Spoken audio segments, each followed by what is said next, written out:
Hello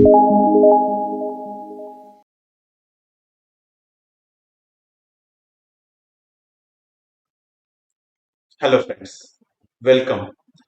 आपण या lecture series मध्ये संहिता अध्ययन, जो की तुम्हाला फर्स्ट इयर सिलेबस मध्ये संहिता अध्ययन पार्ट 1 ह्या हेडिंग खाली आपण जो सब्जेक्ट शिकत आहोत, त्यात अष्टांगहृदय संहिता यातला सूत्रस्थानातले 15 अध्याय आणि चरक संहिता सूत्रस्थानातले पहिले 12 अध्याय आपल्याला अध्ययनासाठी देण्यात आलेले आहेत. त्यातल्याच एक पार्ट म्हणून आपण संहिता अध्ययनच्या लेक्चर सिरीजच्या अंडर चरक संहिता लेक्चर सिरीज हा टॉपिक घेणार आहोत. हे या हेडिंगच्या अंडर आपण काही लेक्चर्स चरक संहिते सूत्रस्थानाच्या लेक्चर्स बघणार आहोत. त्यातलाच पहिला अध्याय जो आहे तो आहे चरक संहिता सूत्रस्थानामधला दीर्घजीवितीय अध्याय. ठीक आहे. तर ह्या अध्यायाचं सुरुवात करण्याच्या आधी थोडीशी पार्श्वभूमी आपल्याला माहिती करून घेतली पाहिजे की चरक संहिता हा बेसिकली आयुर्वेदातल्या काही प्रमुख संहितांपैकी किंवा संहिता ग्रंथांपैकी एक आहे.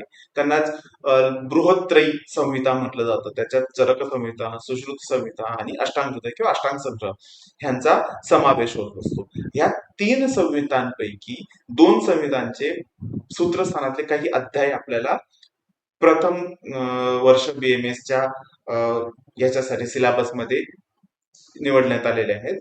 त्याचा आपण अध्ययन करणार आहोत. तर आयुर्वेदाच्या प्रमुख 3 संहिता ज्या बृहत्रयी आहेत, लघुत्रयी पण आहेत, आपण एका लेक्चर मध्ये याचं डिस्कशन केलेलं आहे. तर प्रमुख 3 संहितांपैकी चरक संहिता आणि अष्टांगहृदय संहितेचं आपल्याला अध्ययन आहे.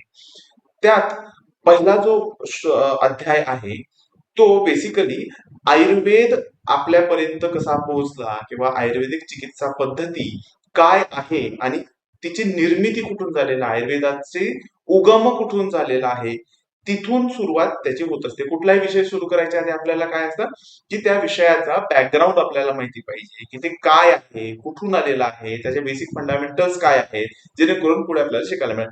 त्याबद्दल हा अध्याय आपल्याला शिकवतो की आयुर्वेदचा उगम कुठून झाला, तो आपल्यापर्यंत कसा पोहोचला, आपण ज्या संहिता वाचत आहोत त्या कधी कशा आल्या आणि त्यातलं जे काही टॉपिक्स आपण शिकणार आहोत त्या कसे कसे कसे डेव्हलप झाले आणि त्याचे बेसिक ते शिकण्यासाठी काही बेसिक काय आहेत ते या अध्यायामध्ये आपल्याला सांगतात. जसं ह्या अध्यायाचं नाव आपल्याला सांगतं दीर्घजीवितीय अध्याय, म्हणजे यात 2 शब्द आहेत. ठीक आहे.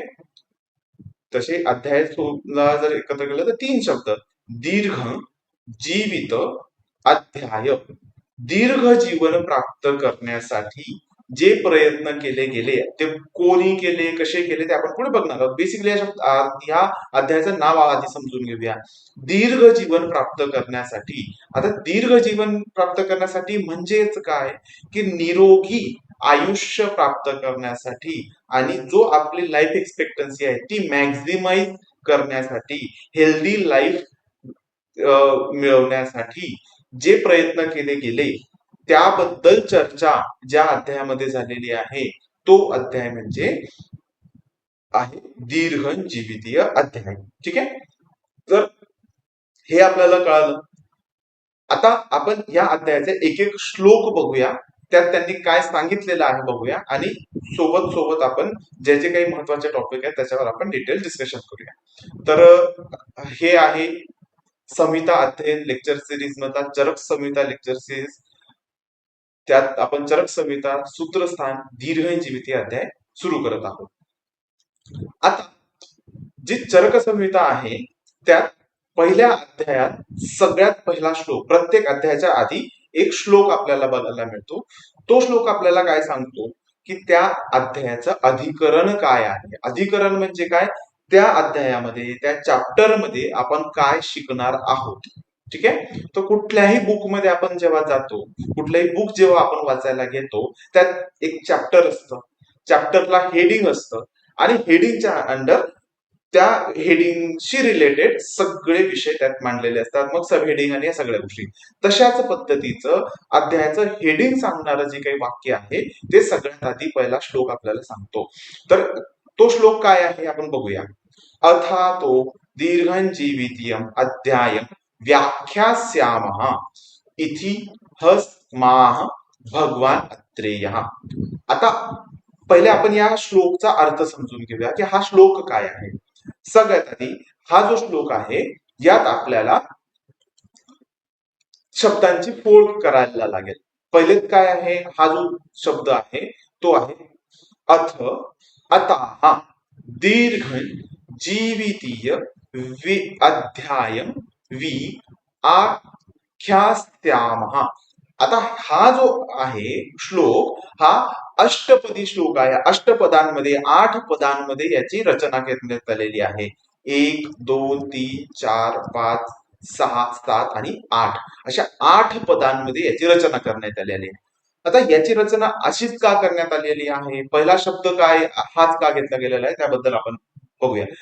सर्वात आधी आपण याचा बेसिक अर्थ समजून घेऊया. याचा अर्थ असा होतो अथो आता हा आता इथून पुढे आता याच्यानंतर दीर्घ जीवनाबद्दल चर्चा ज्यात केलेली आहे त्या अध्यायाचं विशेष आख्यायन करण्यात आलेलं आहे. त्याची विशेष माहिती देण्यात आलं. टोटल त्याचं कम्प्लीट डिस्कशन आपल्याला करायला केलं जाणार आहे. ठीक आहे. आता हा जो श्लोक लिहिण्यात येतो हा एक मंगलाचरण म्हणून पण याला घेतलं जातं की एक मंगलवाचक शब्दांनी मंगलवाचक वाक्यानी एका शुभ संकेताने कुठल्याही विषयाला सुरुवात केली, एका शुभ कार्याने जर एका विषयाला सुरुवात केली तर तो विषय चांगल्या पद्धतीने त्याचं निर्वहन केलं जातं किंवा त्याचं अध्ययन केलं जाऊ शकतं. अशा सगळ्या गोष्टी आपल्याला माहिती आहेत. कुठल्याही कार्याची सुरुवात करताना आपण मंगलाचरण किंवा देवाची स्तुती असेल किंवा मंगलवाचक शब्दांचा उपयोग करत असतो. तसाच इथे जे जे काही आस्तिक दर्शनातले आस्तिक जे ईश्वरवादाला मानतात अशा प्रत्येक ग्रंथाचा जो सुरुवात आहे ती अथ किंवा ओम या शब्दापासून होत असते. आपल्याला जर आपण ऑब्झर्व केलं तर तिथे मिळते. आता हा अथ शब्द काय आहे, अथ शब्द असं सांगितलं गेलेलं आहे की जेव्हा ब्रह्माने सृष्टीची निर्मिती केली तर ब्रह्माच्या कंठामधून सर्वात आधी जे उद्गार निघाले होते ते होते अथ आणि ओम. ठीक आहे. ओम हे 2 शब्द निघालेले होते. म्हणून सृष्टीच्या उत्पत्तीच्या सगळ्यात आधी जे काही शब्द ध्वनी आले असतील, जे काही ध्वनी निर्माण झालेले होते ब्रह्माच्या कंठातनं ते होते अथ आणि ओम. म्हणून प्रत्येक आस्तिक दर्शनाच्या ग्रंथांमध्ये आपल्याला त्याच्या ग्रंथाचा पहिला श्लोक असेल किंवा पहिला विषय असेल त्याची सुरुवात आपल्याला अथ किंवा ओम या 2 शब्दांपैकी एका शब्दाने होताना दिसत असते. म्हणून अथ हा एक मंगलवाचक शब्द मानला जातो, एक शुभ सांकेतिक शब्द मानला जातो. ठीक आहे. अथ अतः म्हणजे काय, अतः म्हणजे या शब्दाचा अर्थ आहे की आता इथून पुढे किंवा याच्यानंतर आपण ह्या पर्टिक्युलर विषयाची सुरुवात करणार आहोत. म्हणजे बेसिकली चरक संहिता काय आहे, चरक संहिता एक 1 to 1 कन्व्हर्सेशन किंवा गुरु शिष्याच्या कन्व्हर्सेशनच्या फॉर्म मध्ये हा विषय मांडलेला हा या संहितेची रचना करण्यात आलेली आहे. यात बेसिकली काय आहे की आपण एका लेक्चरमध्ये याच्याबद्दल डिस्कशन केलेलं आहे की यात गुरुसूत्र आहेत, शिष्यसूत्र आहेत, प्रतिसंस्कर्ता सूत्र आहेत, एकीय सूत्र आहेत. तर गुरुसूत्र काय आहे की गुरुनी आपल्या शिष्याला दिलेला उपदेश, गुरुनी आपल्या शिष्याला दिलेली माहिती असं गुरुसूत्रांमध्ये येतं. शिष्यसूत्रांमध्ये काय आहे की शिष्यानी आपल्या गुरूंना काही शंका विचारलेल्या आहेत आणि त्याचं निरसन गुरूंनी केलेलं आहे गुरुसूत्राच्या स्वरूपामध्ये. काही प्रतिसंस्कर्ता सूत्र आहेत जे चरकांनी काही लिहिलेले आहेत. ते आहे की चरकांनी एक थर्ड पर्सन म्हणून की बाबा अत्रेयांना अग्निवेशांनी असं विचारलं, म्हणजे इति अत्रेय उवाच किंवा अग्निवेश उवाच अशा पद्धतीचे शब्द येतात. ते येतात तुमचे एक प्रतिसंस्कर्ता सूत्रामध्ये. किंवा काही जे काही चरकांनी वेगळे शब्द मांडलेले आहेत आत्रेय आणि अग्निवेशाच्या व्यतिरिक्त त्यांना म्हटलं जातं. एकीय सूत्र काय असतात, एकीय सूत्र असे असतात की जे अत्रेयांचे सुद्धा नाही आहेत, अग्निवेशांचे सुद्धा नाही आहेत आणि चरकांचे सुद्धा नाही आहेत. त्यांच्या व्यतिरिक्त चौथ्या पाचव्या कुठल्या तरी एका आत्रेयांचे वेगळ्या ऋषीचे आहेत. जसे की आपण या अध्यायामध्येच पुढे बघणार आहोत की अ, अ, खूप आयुर्वेदाच्या संदर्भात वेगवेगळ्या कॉन्फरन्सेस झालेल्या होत्या. त्या 7 कॉन्फरन्सेसचं वर्णन किंवा 7 संभाषा परिषद, कॉन्फरन्सला संभाषा परिषद आपण म्हणतो. तर त्या संभाषा परिषद झालेल्या होत्या. त्यात वेगवेगळ्या आचार्यांनी, वेगवेगळ्या ऋषीगण, वैद्यांनी सहभाग घेतला होता, आपली मतं मांडली होती. तर जेव्हा एखादा या 3 व्यतिरिक्त अत्रेय, अग्निवेश आणि चरक यांच्या व्यतिरिक्त इतर कोणत्या ऋषींचं, इतर कोणत्या वैद्यांचं जर वाक्य कोट केलं गेलेलं असेल, त्यांचं मत तिथे श्लोका स्वरूपात दिलं गेलेलं असेल, तर त्यांना एकीय सूत्र म्हटलं जातं. आता हे तर झालं, हा तो वेगळा विषय झाला. मग ही जी संहिता आहे, हा जो विषय आहे, हे जे अध्याय आहेत, आपल्याला कशा स्वरूपात बघायला मिळतात? एक गुरु शिष्याच्या कम्युनिकेशन म्हणून बघतात, की अत्रेय काहीतरी सांगतात, अत्रेय काहीतरी उपदेश देतात, की बाबा ह्या पर्टिक्युलर विषयामध्ये ह्या अशी घटना घडलेली आहे, असा आजार असतात, त्याची ही लक्षणं असतात, अशा बऱ्याच गोष्टी आपल्याला इथून पुढे बघायला मिळणार आहेत. याच याच्याबद्दलच अग्निवेश काही शंका विचारतात, की बाबा मला हा विषय अशा पद्धतीचा समजून सांगा, किंवा या विषयाबद्दल काय तुमचं म्हणणं आहे, अशा सगळ्या गोष्टी आहेत. तर जेव्हा जेव्हा नवीन अध्याय सुरू होतो, जेव्हा जेव्हा नवीन विषय सुरू होतो, नवीन विषयाचा रिलेटेड अध्याय सुरू होतो, तेव्हा तेव्हा अत हा शब्द, आता हा शब्द वापरला जात असतो. म्हणजे बेसिकली आपण एक सिनारिओ इमॅजिन करू शकतो, की महर्षी अत्रेय आपल्या जी काही त्यांचा आश्रम असेल, किंवा त्यांचा चिकित्सालय असेल, किंवा जे काही त्यांचा तो सेटअप असेल, तिथे आपल्या शिष्यांना काही शिकवत होते, आणि शिष्य वेळोवेळी त्यांना काही प्रश्न विचारत होते. मग असे प्रश्न विचारून विचारून त्यांनी अग्निवेशाने अत्रेयांकडनं नॉलेज घेतलं होतं. पण जेव्हा जेव्हा अत्रेयांना अग्निवेश विचारायचे, की बाबा असा असा अत्रेयजी किंवा गुरुजी असे असे विषय आहे, त्याबद्दल मला सांगा, तर मग अत्रेय सांगायचे, ठीक आहे.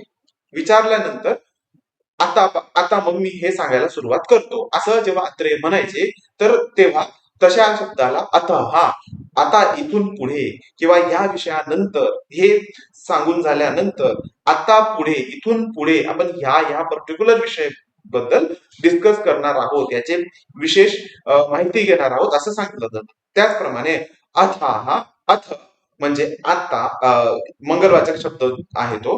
आता हा आता इथून पुढे दीर्घजीवितीयम अध्यायम, दीर्घ जीवन प्राप्त करण्यासाठी किंवा दीर्घ जीवनाबद्दल चर्चा जिथे झाली, ज्या अध्यायामध्ये झालेली आहे, त्या अध्यायाचे आख्यान आपण करणार आहोत. त्याच्याबद्दल मी आता माहिती देणार आहे. म्हणजे महर्षी अत्रेय आपल्या शिष्याला सांगत आहेत, की आता अथा अथा अतो सॉरी अथ अथाः दीर्घ जीवितीयम अध्यायम व्याख्यास्यामः. अशा आता इथून पुढे दीर्घ जीवनाबद्दल चर्चा झालेल्या अध्यायाबद्दल मी व्याख्यान करणार आहे, त्याबद्दल तुम्हाला माहिती देणार आहे. इति इति म्हणजे अशा पद्धतीने स्माह भगवान अत्रेयाने उद्गार केले. भगवान अत्रेयांनी असे उपदेश केला, किंवा असे वाक्य त्यांच्या तोंडून निघाले, की आता इथून पुढे दीर्घ जीवनाबद्दल चर्चा करणाऱ्या अध्यायाबद्दल किंवा विषयाबद्दल मी तुम्हाला सांगणार आहे, असं महर्षी अत्रेयांनी आपल्या शिष्याला सांगितलं. ठीक आहे. तर हा झाला या श्लोकचा अर्थ, की हा श्लोक आपल्याला काय सांगत आहे, की या श्लोक मध्ये काय आहे. आता हा जो श्लोक आहे, यात 8 पदच का सांगितलेली आहेत, 9 किंवा 7 का पद नव्हती, याच्याबद्दल असं म्हटलं जातं, की 8 हा आकडा जो आहे, 8 हा जो नंबर आहे, हा आपण शुभ सांकेतिक आहे, मंगलवाचक आहे, शुभ आकडा आहे, म्हणून याला अष्टपदी वाक्य इथे आपल्याला सगळ्या अध्यायाच्या सुरुवातीला आपल्याला बघायला मिळतं. अथातः दीर्घजीवितीयम अध्याय व्याख्या श्याम, असा ह्या श्लोकचा आपल्याला अर्थ कळतो. ठीक आहे. आता असेच श्लोक प्रत्येक अध्यायामध्ये येतात, त्याच्याबद्दल एवढं आपण डिटेल डिस्कशन प्रत्येक अध्यायामध्ये करू शकणार नाही, म्हणून या अध्यायामध्ये आपण ह्या श्लोक बद्दल जो इंट्रोडक्टरी श्लोक आहे, की अध्याय काय, आपल्याला अध्यायामध्ये काय सांगणार आहे ते आपल्याला कळतं. आता हा जो श्लोक आहे, हाच श्लोक अध्यायाचं अधिकरण आपल्याला सांगतो. काय सांगतो? अधिकरण. अधिकरण म्हणजे काय? अधिकरण म्हणजे या विषयाचा मेन पर्पज काय आहे, किंवा कोणत्या विषयाच्या सराउंडिंगने आपण, कोणत्या विषयाच्या भोवती आपण डिस्कशन करणार आहोत त्याबद्दल म्हणतात. याला अधिकरण तंत्रयुक्ती म्हणतात. म्हणजे अधिकरण तंत्रयुक्तीमध्ये मध्ये काय येतं? अधिकरण तंत्रयुक्तीमध्ये कुठल्याही विषयाबद्दल, कोणत्या विषयाबद्दल आपण डिस्कस करत आहोत त्याबद्दल माहिती असणं म्हणजे अधिकरण तंत्रयुक्ती म्हटलं जातं. आता अधिकरण तंत्रयुक्ती, आता हे जे आहेत आपल्याला वेगवेगळ्या तंत्रयुक्तीचं अध्ययन आपल्या सिलेबसमध्ये आपल्याला सांगितलेलं आहे. आणि या तंत्रयुक्ती ज्या असतात, तंत्रयुक्ती बेसिक काय आहे की रेफरन्सिंग स्टाईल जी असते, आपण जर खूप उथळ आणि खूप सिंपल भाषेत जर म्हणाल, रेफरन्सिंगचे वेज जे आहेत, रेफरन्सिंग जी काही असते, कुठलंही पुस्तक वाचत असताना आपल्याला वेगवेगळे संदर्भ लावायला लागतात. की हा आता विषय इथे सांगितलेला आहे, तर तुम्हाला सांगितलं जाईल की पर्टिक्युलर 10व्या चॅप्टर मध्ये याच्यावर डिस्कशन डिटेल दिलेलं आहे, किंवा मागच्या दुसऱ्या चॅप्टर मध्ये आपल्याला डिटेल्स आपल्याला मिळतील, किंवा ह्याचा डिस्कशन कुठल्या एका वेगळ्या अँगलनी या पर्टिक्युलर याच्यात सांगितलं गेलेलं आहे. अशा वेगवेगळ्या पद्धतीने ग्रंथातले विषय, संहितातले विषय समजून घेण्यासाठी तंत्रयुक्तीचा उपयोग केला जातो. तर त्या तंत्रयुक्ती एका सेपरेट लेक्चर मध्ये आपल्याला बघायला आवडेलच. पण इथे एक ब्रीफ तंत्रयुक्तीबद्दल आपण घेऊया. आता अधिकरण तंत्रयुक्तीचा इथे उपयोग होतो. अधिकरण तंत्रयुक्ती म्हणजे काय की बेसिक, की टॉपिक ऑफ डिस्कशन काय आहे याला आपण अधिकरण तंत्रयुक्ती म्हणू शकतो. Topic of discussion, what is the topic of discussion. आता इथे टॉपिक ऑफ डिस्कशन काय आहे? दीर्घ जीवनाबद्दलची चर्चा. म्हणजे या अध्यायाचं पहिलं अधिकरण काय मिळतं आपल्याला? या अध्यायाचं अधिकरण आपल्याला मिळतं दीर्घ जीवनाबद्दल, दीर्घ जीवन प्राप्त करण्याबद्दलची चर्चा करणं, हे आपल्या या अध्यायाचं अधिकरण आहे. आता अधिकरण तंत्रयुक्तीचे वेगवेगळे प्रकार सांगितले गेलेले आहेत, ते आपण जस्ट ब्रीफ मध्ये बघूया. तंत्र अधिकरण असतं. तंत्र अधिकरण म्हणजे काय? त्या सायन्सचं, त्या शास्त्राचं अधिकरण काय आहे, ते शास्त्र कशाबद्दल डिस्कस करतात. आता आयुर्वेद शास्त्राचं तंत्र अधिकरण काय आहे? आयुर्वेदाच्या तंत्र अधिकरण आपलं काय आहे? आरोग्य प्राप्ती, निरोगी व्यक्तीचं किंवा स्वस्थ व्यक्तीचं स्वास्थ्याचं रक्षण करणं, आणि रोगी व्यक्तीचं रोगाचं हरण करून त्याला निरोगी बनवणं, हे आयुर्वेदाचं अधिकरण आहे. आयुर्वेदाचं मेन पर्पज काय आहे? Topic of discussion or working काय आहे? की व्यक्तीला, कुठल्याही मनुष्य प्राण्याला हेल्दी ठेवणं, हे त्याचं शास्त्राचं अधिकरण आहे. ठीक आहे. तसंच तुमचं आता त्या अध्यायामध्ये, त्या शास्त्रामध्ये, त्या तंत्राचं अधिकरण झालं. त्या तंत्रामध्ये जे काही वेगवेगळे पुस्तकं लिहिली जातात, वेगवेगळे ग्रंथ लिहिले जातात, त्या ग्रंथांचं वेगवेगळं अधिकरण असतं. जसं की चरक संहितेचं मेन अधिकरण काय चिकित्सा, किंवा चिकित्सा करणं, किंवा चिकित्सा हा चरक संहितेचं अधिकरण आहे. सुश्रुत संहितेचं अधिकरण ब्रॉडली जर बघितलं गेलं तर ते सर्जरीवर जास्त फोकस करतात. किंवा वेगवेगळ्या पुस्तकांचं आपण जर बघू, अॅनाटॉमीचं बुकचं अधिकरण काय आहे? तुम्हाला अॅनाटॉमी कळतं, अॅनाटॉमी हा त्याचा अधिकरण विषय झाला. फिजिओलॉजीचा फिजिओलॉजी हा अधिकरण विषय झाला. पॅथॉलॉजीचा पॅथॉलॉजी हा अधिकरण विषय झाला. तिथून पुढे त्यात मग वेगवेगळे स्थान येतात. आता चरक संहितेचे स्थान आहे, चरक संहितेचे सूत्रस्थान आहे, निदान स्थान आहे, विमान स्थान, असे वेगवेगळे आपल्याला स्थान बघायला मिळतात. त्या प्रत्येक स्थानाचं वेगळं अधिकरण असतं. सूत्रस्थानाचं अधिकरण काय आहे? की आयुर्वेदाचे जे काही, आयुर्वेदाशी रिलेटेड ज्या ज्या काही कन्सेप्ट आहेत त्यांचे सगळे बॅकग्राऊंड तुम्हाला समजून सांगणं, हा सूत्रस्थानाचा अधिकरण आहे.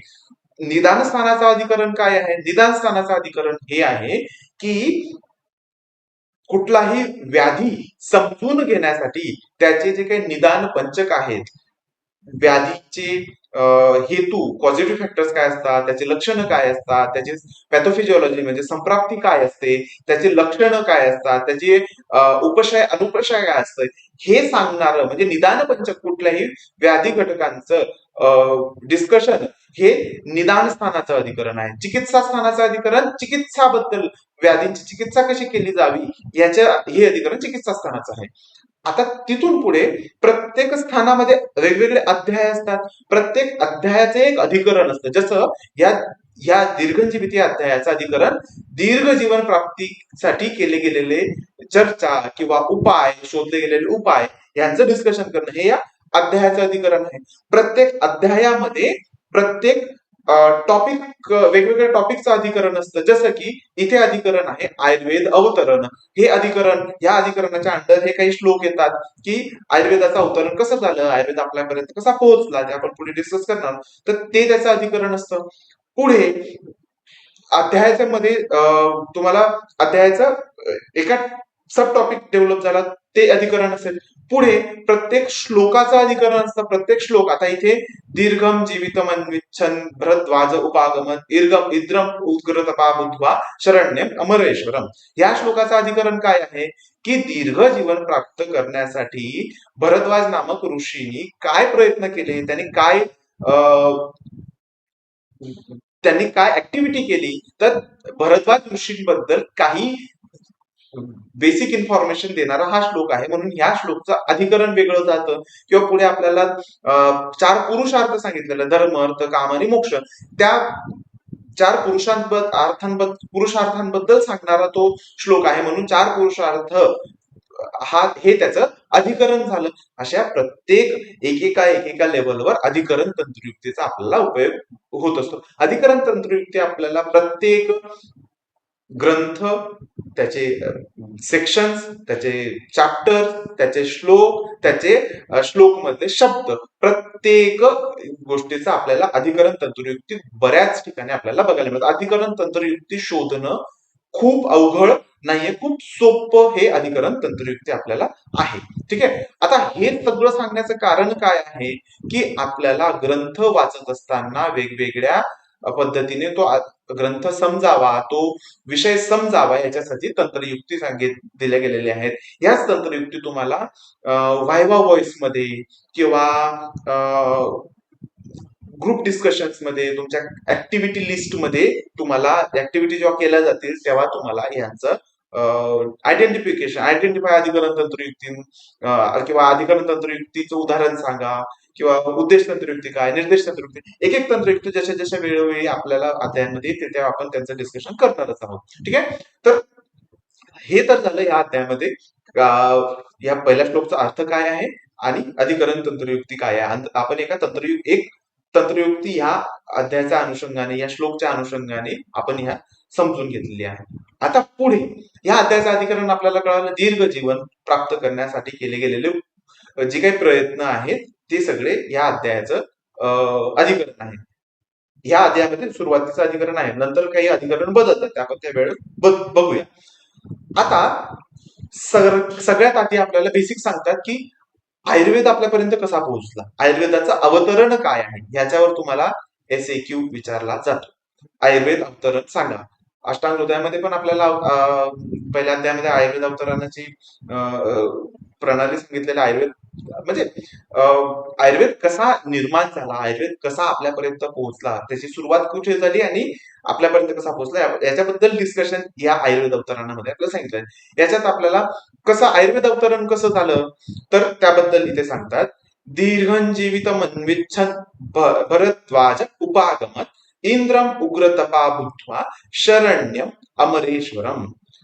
दीर्घ जीवनाची इच्छा करत असताना, दीर्घ जीवन मिळावं ही इच्छा ठेवून, याच्याबद्दल एक संकल्प करून की दीर्घ जीवन मला मिळावं आणि मी ते दीर्घ जीवनाचे उपाय वेगवेगळ्या लोकांपर्यंत पोहोचू शकू, यासाठी भरद्वाज नावाचे जे काही ऋषी आहेत, भरद्वाज नावाचे एक महर्षी होते, ते इंद्र जे उग्र तप, इंद्र यांच्या ठिकाणी यांच्या शरणी गेले, इंद्रदेवाच्या शरणी गेला.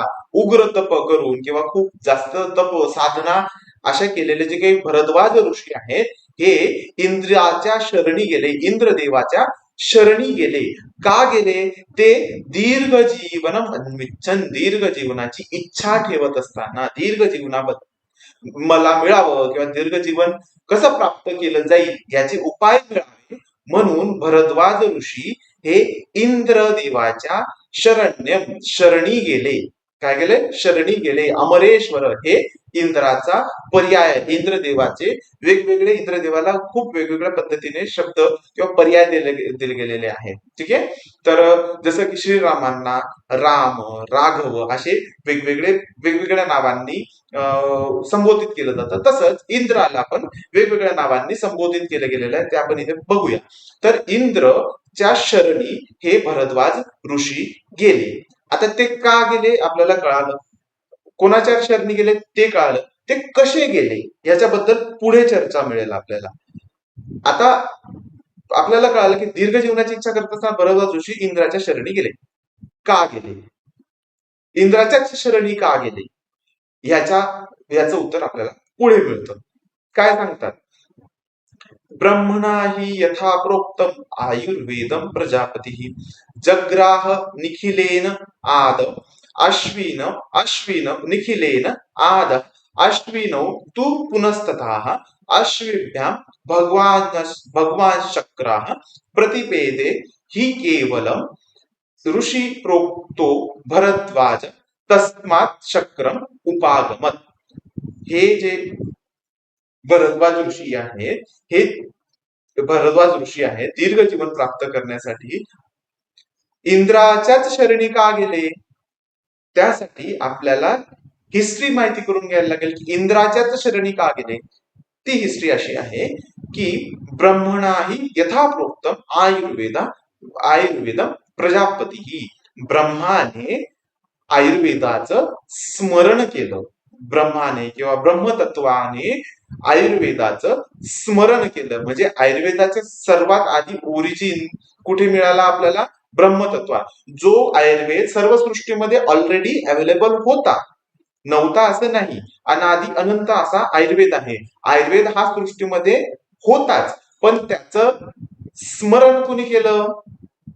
ते केलं ब्रह्माने किंवा ब्रह्मतत्वाने किंवा ब्रह्माने त्याचं स्मरण केलं.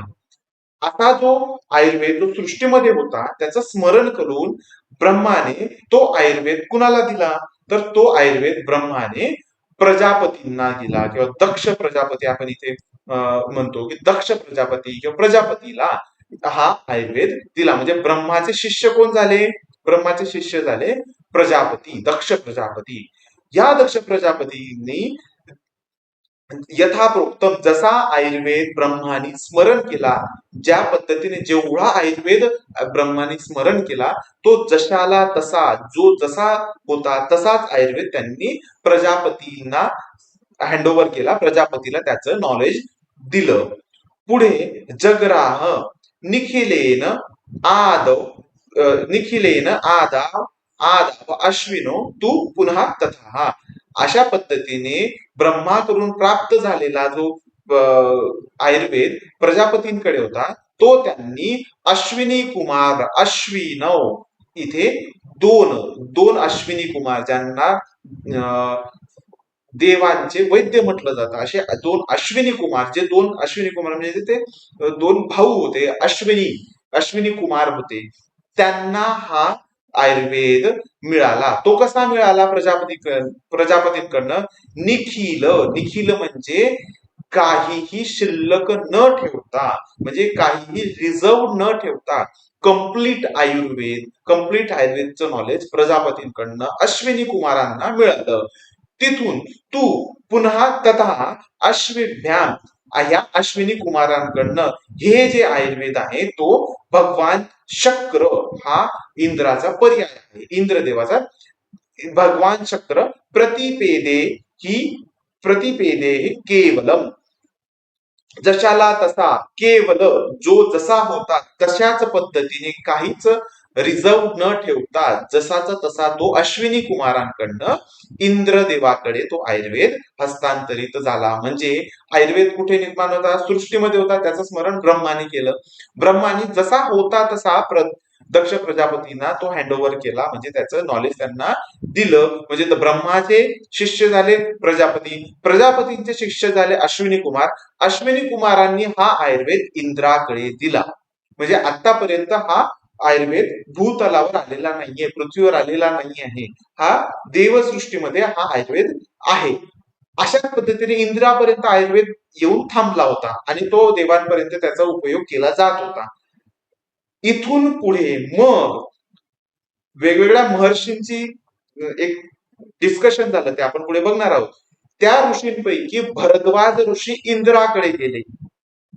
भरद्वाज ऋषी इंद्राकडे दीर्घ जीवन प्राप्त करणे, म्हणजे इंद्राकडेच का गेले याचं उत्तर असं आहे की ब्रह्माकडून हा आयुर्वेद अल्टिमेटली गुरु शिष्य परंपरेने इंद्रापर्यंत पोहोचला होता, हे भरद्वाज ऋषींना माहिती झालं आणि तो आयुर्वेद दीर्घ जीवन प्राप्त करून देण्यासाठी उपयोगी आहे हे त्यांना माहिती झालं, म्हणून ते इंद्राच्या शरणी गेले.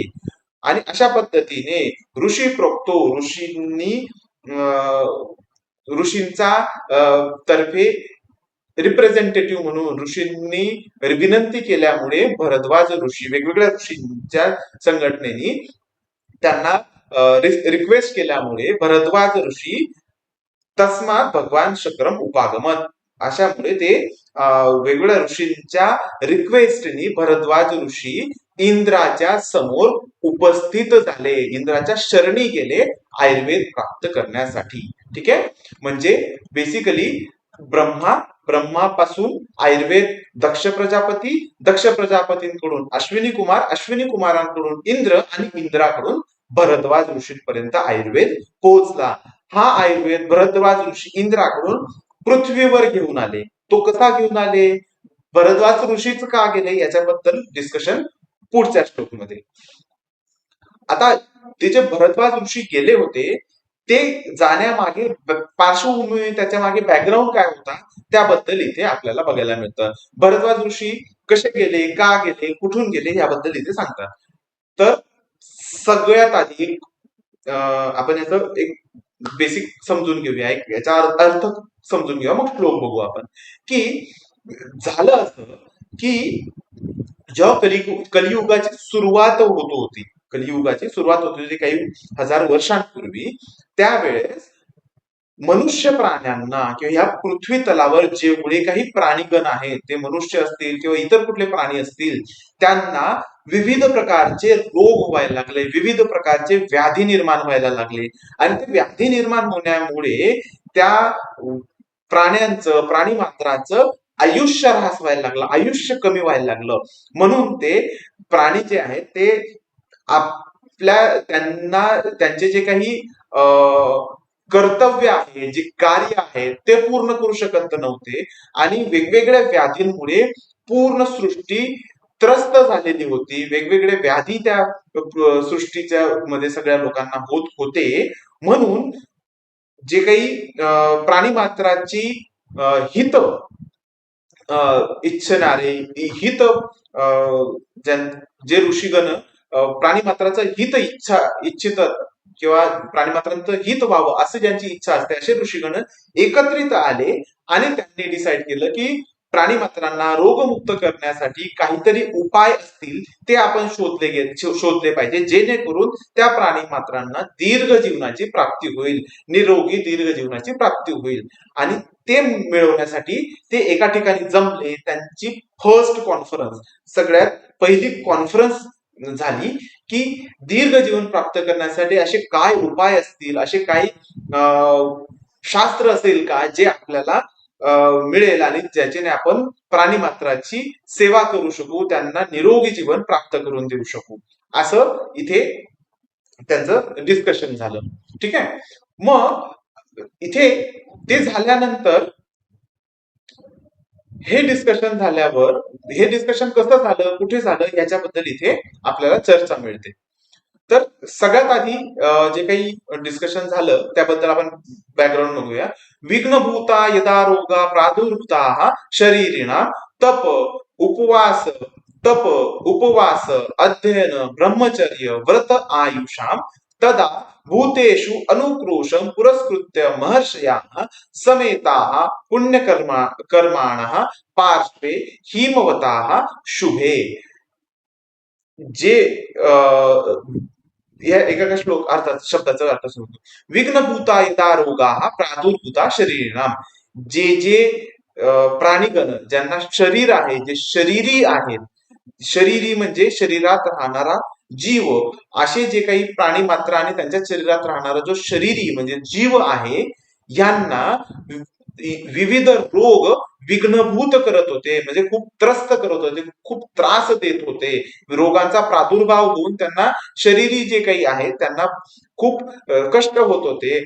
असे कष्ट बघून, प्राणी मात्रांचे कष्ट बघून तप, उपवास, अध्ययन, ब्रह्मचर्य, व्रत याच्यात जे आयुष्य ज्यांनी वाहून घेतलेलं आहे, असे ऋषीगण, म्हणजे ऋषीगण काय करतात, ऋषीगण काय करत असतात, ते तप, उपवास, अध्ययन, ब्रह्मचर्य, व्रत यांचं आयुष्यभर पालन करत असतात.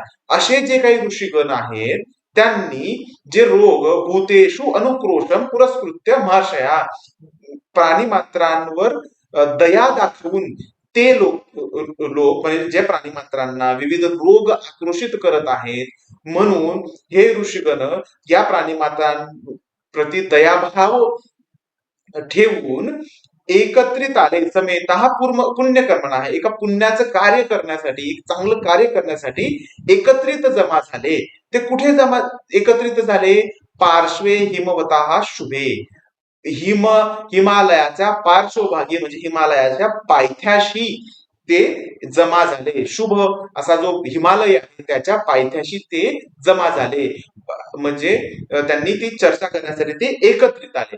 आता हे जे डिस्कशन आहे काय आहे, हे एका संभाषा परिषदेबद्दल आहे, एका कॉन्फरन्स बद्दल आहे.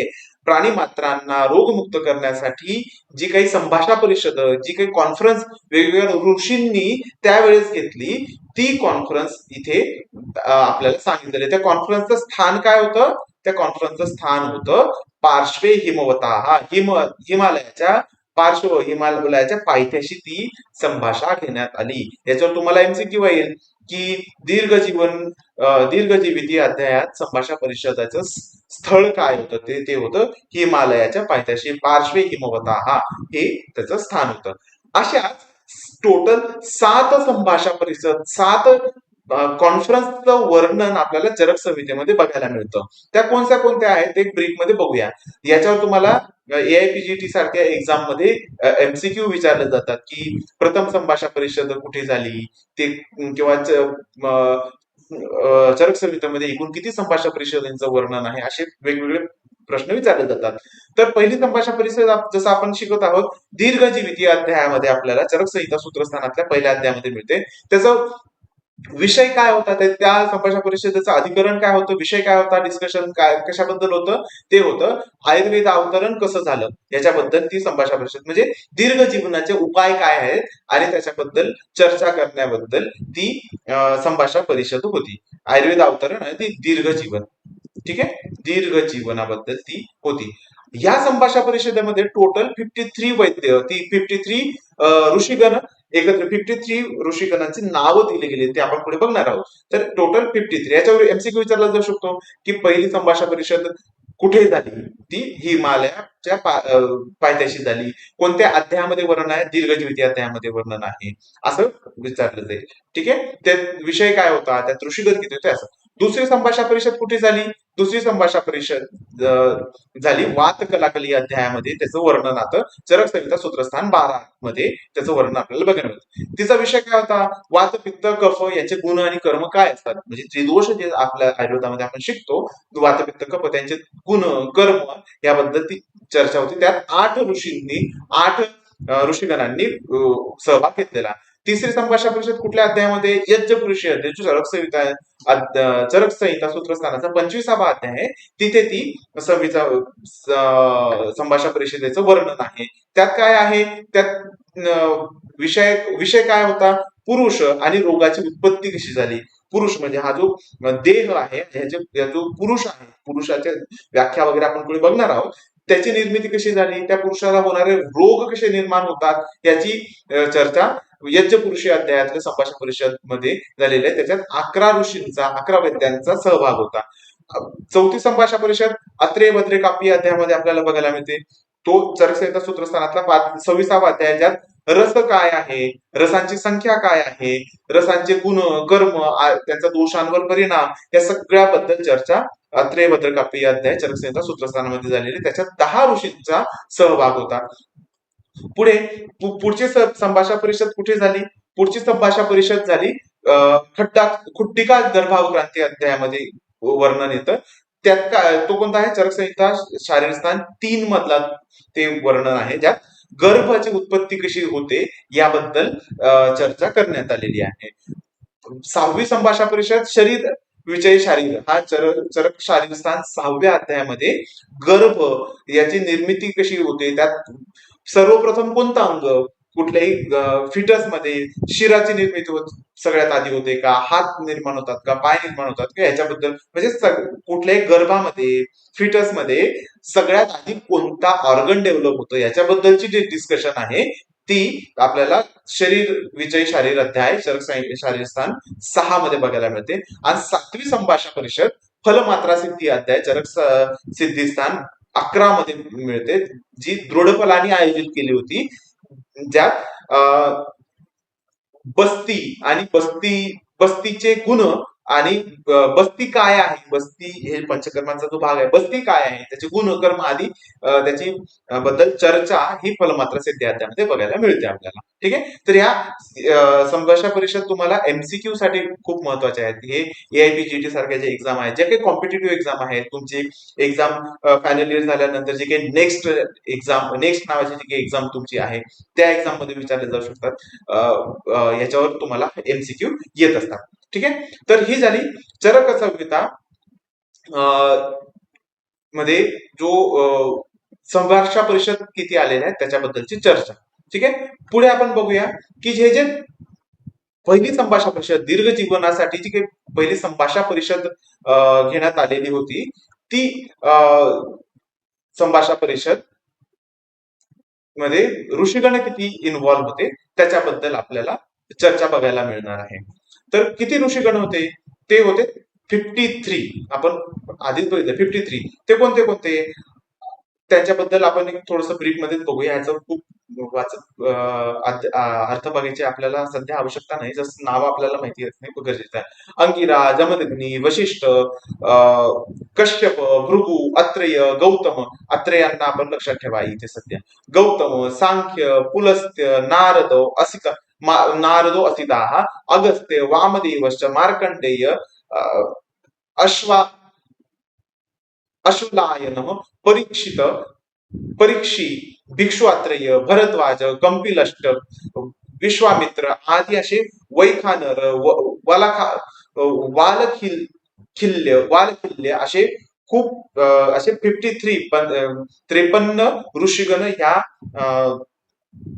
संभाषा परिषदेमध्ये उपस्थित होते. असे जे 53 ऋषीगण होते ते चर्चा करत होते की दीर्घ जीवन प्राप्त करण्यासाठी, रोगमुक्त किंवा रोगांचा बिमोड करण्यासाठी काय उपाय असतील, दीर्घ जीवन प्राप्त करण्यासाठी काय उपाय असतील, हे कसं आपल्याला कळेल याच्यासाठी ते सगळे जे ऋषीगण आहेत तप तेजसा दीप्ता हुयमाना हा इवाग्न्याय, जे ऋषीगण आहेत ते तप आणि साधना करून हे एवढे तेजस्वी आहेत, एवढे दैदिप्यमान आहेत की जसा अग्नी दैदिप्यमान, अग्नी तेजस्वी असतो, असे हे सगळे ऋषीगण तेजस्वी होते. हे सुखोपविष्टास्ते तत्र पुण्याः चक्रुः कथामिमा, अशा पद्धतीने ते एकत्रित हिमालयाच्या पायथ्याशी ते एकत्रित आले आणि त्यांनी या उपायांवर चर्चा केली. तर हे उपायाची चर्चाची सुरुवात कशी झाली त्याबद्दल इथे सांगतात. याच्यातच तुम्हाला 4 पुरुषार्थांचं वर्णन केलं गेलेलं आहे. धर्म, अर्थ, काम, मोक्षाणाम आरोग्यम मूलमुत्तमम. आरोग्याचं मूल काय आहे, आरोग्याचा बेस काय आहे. कुठल्याही व्यक्ती जीवन जगत असतो तर त्याचं आरोग्य राहावं. हे काय आहे, त्याच्या बेस काय आहे, तर कुठल्याही व्यक्तीच्या आयुष्यात 4 पुरुषार्थ त्यांना साध्य करायचे असतात: धर्म, अर्थ, काम आणि मोक्ष. तर धर्म म्हणजे काय, की ज्याच्यात आपण एक्सपर्ट आहोत, जे आपण ज्या नियमांचं, ज्या विधींचं आपण पालन केलं पाहिजे, त्याला धर्म म्हटलं जातं. हिंदू, मुस्लिम वगैरे हा जो धर्म आहे तो इथे एक्सेप्टेड नाही आहे. धर्म म्हणजे आपण ज्याच्यात एक्सपर्ट आहोत. एक डॉक्टर चिकित्सक म्हणून असतो, एक वैद्य चिकित्सक म्हणून त्याचा धर्म असतो, एक कुंभाराचं मळके बनवणं त्याचा धर्म आहे, एका ब्राह्मण व्यक्तीचा कर्मकांड आणि ध्यान साधना करणं हे त्याचा धर्म असतो. अशा पद्धतीचं ते धर्म इथे आहे. अर्थ म्हणजे अर्थार्जन करणं, संपत्ती मिळवणं उदरनिर्वाहासाठी आणि समाजसेवेसाठी अर्थ प्राप्त करणं, संपत्ती मिळवणं हे अर्थ आहे. काम म्हणजे जे जे काही आपल्याला कन्झ्युमेबल्स आहेत, म्हणजे आपल्या शरीराला, आपल्या उदरनिर्वाहासाठी आपण समाजाचं कार्य करून देण्यासाठी आपल्याला उपयोगी राहील अशा पद्धतीचे जे काही युटिलिटीज असतात त्यांचा उपभोग घेणं किंवा त्यांचं युटिलायझेशन करणं हे काम असतं. आणि मोक्ष म्हणजे जन्म मृत्यू पासून मुक्त होऊन आपण परमात्मा या मध्ये विलीन होणं हे मोक्ष असतं.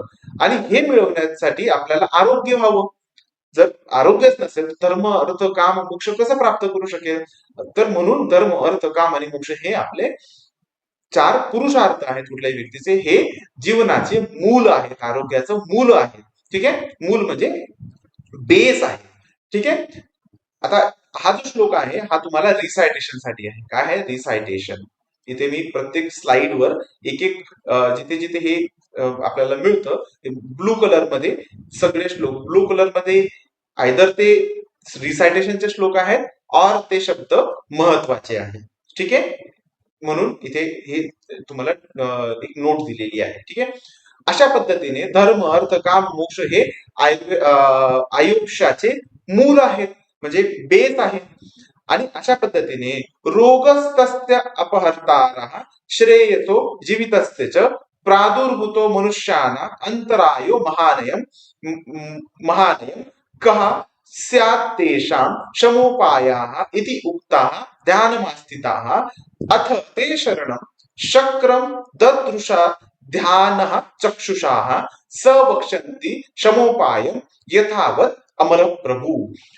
धर्म, अर्थ, काम, मोक्ष हे 4 पुरुषार्थ आरोग्याचे मूल आहेत. यांचं मूळ काय आहे? आरोग्य असणं हे महत्वाचं आहे. तर रोगाने जर एखादी व्यक्ती पीडित असेल, या रोग आणि वेगवेगळ्या व्याधींनी पीडित असल्यामुळे जो व्यक्ती आहे, कोणता पण व्यक्ती आहे, तो आपल्या जीवन कार्यात धर्म, अर्थ, काम आणि मोक्षाची प्राप्ती नाही करू शकणार, कारण की त्याला व्याधीच झाल्यामुळे, तो हेल्दी नसल्यामुळे तो ह्या गोष्टी पालन करू नाही शकणार. म्हणून त्या व्यक्तींची ही दुविधा, हा प्रॉब्लेम सॉल्व्ह करण्यासाठी, रोगमुक्त करण्यासाठी जे काही ऋषीगण होते त्यांना प्रश्न पडला की ह्या रोगांपासून, या प्रादुर्भावापासून मुक्त करण्यासाठी काय उपाय असू शकतात? तेषां शमोपाय, त्याचं शमन करण्यासाठी काय उपाय असू शकतात? याच्यासाठी हे ऋषीगण, हे जे 53 ऋषीगण हिमालयाच्या पायथ्याशी जमा झाले, हे ध्यानस्थ झाले. एका ठिकाणी त्यांनी ध्यान साधना सुरू केली आणि त्या ध्यान साधनेत त्यांना कळालं की ते जे उपाय आहेत ते चक्राजवळ आहेत. चक्राजवळ म्हणजे त्या इंद्रदेवाजवळ आहेत. म्हणून हे जे इंद्र आहे याच्या शरणी, आपल्या इंद्रदेवाच्या शरणी गेल्याशिवाय आपल्याला तो उपाय नाही मिळू शकणार. आपल्याला इंद्रदेवाला शरण जायला लागेल, म्हणजे इंद्रदेवाचे आपल्याला विनंती करायला लागेल की आम्हाला ते उपाय द्या. म्हणून हे जे शमोपाय आहेत हे घेण्यासाठी अमर प्रभूच्या, म्हणजे इंद्राच्या शरणी आपल्याला जायला लागेल, हे त्यांना त्या ध्यान साधनेत कळालं. म्हणून पुढे हे जे ऋषीगण होते त्यांनी डिसाईड केलं की आपण इंद्राच्या जवळ जाऊया. आता प्रश्न असा होता की इंद्राजवळ जाणार कोण? कारण की इंद्र म्हणजे स्वर्गाच्या ठिकाणी अधिपती आहे. स्वर्गात जाणं म्हणजे कोणीही व्यक्ती स्वर्गामध्ये सदेह या शरीरासोबत जाऊ नाही शकत. जर गेला तर मृत्यूनंतरही जाऊ शकतो. मग असा प्रश्न होता की अशी कोण व्यक्ती असू शकते की ते शरीरासोबत इंद्रा दरबारी जाईल, इंद्राकडून आयुर्वेदाचं नॉलेज घेईल आणि सदेह तिथून रिटर्न पृथ्वीवर येईल आणि ते नॉलेज इतरांना देईल.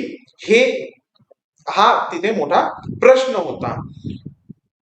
त्याचं उत्तर मिळालं महर्षी भरद्वाज.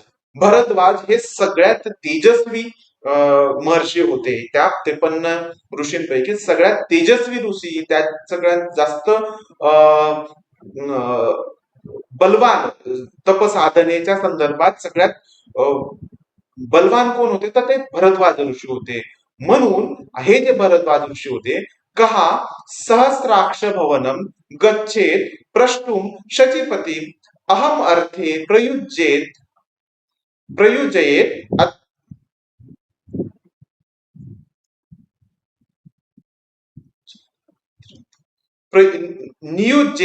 नियुज्येयत अत्रेति प्रथमं वचाः भरद्वाजो ब्रवीतः ब्रवीतस्मात् तस्मात् ऋषिभिः स नियोजिताः. आता इंद्र दरबारी कोण जाईल हा प्रश्न जेव्हा निर्माण झाला, तेव्हा सगळ्यात लीड घेऊन जे भरद्वाज ऋषी होते त्यांनी स्वतः जाण्याची हे केले, प्रपोजल टाकलं की मी जाऊ शकतो, मी जाईल तिथे. आणि हे सगळं ऐकून हे सगळ्यात आधी प्रथम वचन हा भरद्वाजो ब्रविता, भरद्वाजाने सगळ्यात आधी प्रपोजल दिलं की मी जाईल इंद्राच्या ठिकाणी, इंद्र दरबारी. आणि म्हणजे सहस्राक्ष भवनम, सहस्राक्ष हे इंद्राचं पर्याय आहेत. ह्या श्लोकमध्ये इंद्राचे 7 पर्याय सांगितलेले, इंद्रदेवाला 7 पर्याय दिलेले आहेत. ह्याच्यावर तुम्हाला एमसीक्यू येईल की इंद्र सहस्राक्ष हा कोणाचा पर्याय आहे, खालीलपैकी इंद्राचा कोणता पर्याय आहे, असे एमसीक्यू होते. सहस्राक्ष, शचीपती, शक्र, बलहंतार, सुरेश्वर, अमरप्रभू आणि शतक्रतू हे इंद्राचे 7 पर्याय नाव दिलेले आहे. ठीक आहे, हे तुम्हाला नाईस टू नो आहे की माहिती असलं तर खूप चांगली गोष्ट आहे. एमसीक्यू मध्ये तुम्हाला एमसीक्यू पुढच्या कॉम्पिटेटिव्ह एक्झाम मध्ये महत्वाचं असतं. तर हा जे सहस्राक्ष भवानी म्हणजे सहस्राक्ष जो आहे, इंद्राच्या भवानी कोण जाईल असा प्रश्न जेव्हा झाला तेव्हा भरद्वाज म्हटलं की मी जातो, मी जाईल तिथे असं. आणि असं म्हटल्यानंतर हे प्रपोजल दिल्यानंतर सगळ्या ऋषीगणांनी हे ऍक्सेप्ट केलं की चालेल की भरद्वाज ऋषी हे खूप तपसाधनेमध्ये खूप लीडवर आहेत, ते खूप बलवान आहेत, म्हणून त्यांना आपण जाऊ देऊया, त्यांना पाठवूया असं नियोजित झालं. सगळ्या ऋषींनी ते ऍक्सेप्ट केलं आणि ते ठरलं की जाणार. मग अशा पद्धतीने भरद्वाज ऋषींची नियुक्ती झाल्यानंतर ते गेले. शक्रभवनम गत्वा सुरशीर्गणम मध्यगम ददर्शाः बलहंतार दीप्यमानम इव आनलम. मग अशा पद्धतीने भरद्वाज ऋषी इंद्र दरबारी गेले. इंद्र दरबारी किंवा शक्र इंद्राच्या भवनी गेले आणि जो इंद्र ऋषीगणांच्या सभेमध्ये, म्हणजे इंद्र दरबार आहे तिथे वेगवेगळे ऋषीगण तिथे ऑलरेडी बसलेले आहेत. जे ऋषीगण इंद्र दरबारी गेलेत आणि तिथेच थांबलेले आहेत, असे खूप चांगले मोठे मोठे ऋषीगण तिथे बसलेले आहेत. अशांच्या मध्ये बसलेला तो इंद्रदेव, ज्याला बलहंतार, बल नावाच्या एका असुराचा त्यांनी संहार केला होता, असे जे काही इंद्र आहेत हे एवढे दैदिप्यमान होते, एका अग्नी समान, ज्वाले समान, आगीप्रमाणे ते दैदिप्यमान असा जो इंद्र आहे तिथे ऋषीगणांच्या सभेमध्ये बसले होते. अशा ठिकाणी भरद्वाज ऋषी पोहोचले आणि ते तिथे इंद्राचा जय जयकार करायला लागले की सो अभिगम्य जयाशीर्भिः अभिनंद्या सुरेश्वरम. और जय जयकार करत ते भरद्वाज ऋषी इंद्र दरबारी पोहोचून त्या अग्निप्रमाणे दैदिप्यमान अशा इंद्राचा जय हो असा अभिनंदन करत तिथे पोहोचले. त्या सुरेश्वरासमोर म्हणजे इंद्रासमोर ते भरद्वाज ऋषी पोहोचले. प्र उवाच विनयात विनयात धीमान ऋषीणाम वाक्य उत्तमम. आणि इंद्राच्या समोर पोहोचून भरद्वाज ऋषींनी आपलं म्हणणं मांडलं. जे ऋषीगणांकडे तो जो मेसेज त्यांनी इंद्रापर्यंत पोहोचण्याची त्यांनी जबाबदारी घेतली होती, तो ऋषींचे वाक्य, जी ऋषींची जी काही रिक्वेस्ट होती ती इंद्राच्या समोर त्यांनी प्रस्तुत केली. आणि व्याधयो ही समुत्पन्ना सर्व प्राणी भयंकरा. आणि त्यांनी ते काय त्यात काय सांगितलं की पृथ्वी तलावर प्राण्यांना भयंकर व्याधी निर्माण होत आहेत. तद्ब्रूही तद्ब्रूही मे शमोपायम यथावत अमरप्रभू. म्हणून हे अमरप्रभू, अशा भयंकर व्याधी जे प्राणीमात्रांना होत आहेत त्यांचे शमन उपाय मला तुम्ही सांगा, जेणेकरून मी त्यांना ते उपाय पृथ्वी तलावर घेऊन जाईल आणि प्राण्यांना रोगमुक्त करेल. तस्मै तस्मै प्र उवाच भगवान आयुर्वेदम शतक्रतु पदैर अल्पैर्मतीं बुद्ध्वा विपुला परमर्शे. आणि म्हणून इंद्राने त्या भरद्वाज ऋषींना एक खूप बुद्धिमान असा ऋषीगण समजून, एक बुद्धिमान ऋषी समजून आयुर्वेदाचं नॉलेज खूप संक्षेपामध्ये, पण खूप संक्षेपामध्ये एक डिटेल नॉलेज त्या शतक्रतूने, त्या इंद्राने आपल्या आयुर्वेदाचं नॉलेज त्या भरद्वाज ऋषींना दिलं. जे नॉलेज ब्रह्माने खूप संक्षेपाच्या स्वरूपात तो आयुर्वेद स्मरण केला होता, तो आयुर्वेद आपल्या इंद्रांनी भरद्वाज ऋषींना दिला. असं इथपर्यंत या श्लोकचा अर्थ आपल्याला बघायला मिळतो. आता पुढे हा आयुर्वेद जो होता हा संक्षेपामध्ये होता. ते संक्षेपाचं स्वरूप काय होतं? जो आयुर्वेद मिळाला तो कोणता आयुर्वेद इंद्राणी अत्रे यांना दिला, भरद्वाज यांना दिला? तो होता हेतु लिंग औषध ज्ञानम स्वस्थ आतुर परायणम त्रिसूत्रम शाश्वतम पुण्यम बुबुदे यम पितामह. जो आयुर्वेद भरद्वाजाला इंद्रांनी दिला तो आयुर्वेद कसा होता? त्याचं स्वरूप काय होतं? ते होतं पितामहाने त्याचं स्मरण केलं. पितामह कोण? ब्रह्मा. त्या ब्रह्मानी त्याचं स्मरण केलं. कशा स्वरूपात? हेतू, लिंग आणि औषध. कुठलीही चिकित्सा पद्धती तुम्ही शोधा, कुठल्याही चिकित्सेमध्ये जा, तुम्ही मॉडर्न मेडिसिन मध्ये जा, आयुर्वेद मध्ये जा, होमिओपॅथी मध्ये जा, युनानी मध्ये जा किंवा चायनीज मध्ये, कुठल्याही मेडिसिन मध्ये जा, त्याचा बेस काय असतो? बेसिक काय असतं? व्याधी जर होणार असेल, कुठलाही व्याधी, कुठलाही रोग होणार असेल तर त्याला काय असतो? हेतू असतो. त्याला पॉझिटिव्ह फॅक्टर्स असतात. कुठल्याही व्याधी कारणाशिवाय होत नाही, त्याला मागे कारण असतं. हा त्रिसूत्रामधला एक झाला. लिंग, व्याधी आपले साइन अँड सिम्पटम्स डेव्हलप करतो. कुठल्याही व्याधी, जॉन्डिस झाला तर, इक्टेरस डेव्हलप होईल, फिवर आला तर तुम्हाला टेम्परेचर वाढेल, हे त्याचे साइन अँड सिम्पटम्स होतात. आणि तो जो व्याधी आहे त्याच्यावर औषध देणं किंवा चिकित्सा करणं, औषध म्हणण्यापेक्षा चिकित्सा करणं हे आहे. तर हे 3 सूत्र आहेत. आयुर्वेदाला जर, सगळ्या चिकित्सा शास्त्राला जर 3 शब्दामध्ये जर वर्णन करायचं असेल तर ते काय आहे? हेतू, लिंग आणि औषध. बस 3च याच्यात आपल्याला पूर्ण संक्षेपात बघायला मिळतं. तसाच स्वरूपात आयुर्वेदाचं स्मरण त्रिसूत्राच्या स्वरूपात ब्रह्मानी केलं होतं. आणि तो जसा ब्रह्माकडून दक्ष, अश्विनी कुमार आणि इंद्रापर्यंत पोहोचला, तोच इंद्रानी भरद्वाज ऋषींना दिला. सो अनंत पारम त्रिस्कंदम आयुर्वेदम महामती यथावत चिरात सर्वं बुधे तन्मनामुनी तेना आयुर्मितम लेभे भरद्वाजः सुखान्वितम ऋषिभ्यो अनधिकम तच्च शशंसान वशेषयन. आणि अशा पद्धतीने जो त्रिसूत्र स्वरूपातला आयुर्वेद भरद्वाज ऋषींना इंद्राकडून मिळाला, तोच आयुर्वेद, त्याला त्रिस्कंद आयुर्वेद पण म्हटलं जातं. 3 स्कंद म्हणजे काय? 3 वेगवेगळे डिव्हिजन्स आयुर्वेदाचे असतात, आहेत हेतू, लिंग, औषध. अशा स्वरूपाचा जो आयुर्वेद आहे तो भरद्वाजांनी आत्मसात केला. त्यांनी त्यांना दीर्घ जीवन प्राप्त झालं. आणि ते सुखाने ते दीर्घ जीवन प्राप्त झाल्यानंतर ते जे महर्षी भरद्वाज आहेत ते तो आयुर्वेद पृथ्वी तलावर घेऊन आले आणि तो ऋषीगणांना त्यांनी इतर ऋषीगणांना त्यांनी त्या आयुर्वेदाचं नॉलेज दिलं. ऋषयाश्च भरद्वाज भरद्वाज जागृस्तम प्रजा प्रजाहितम दीर्घम आयुष चिकित्सर दीर्घम आयुष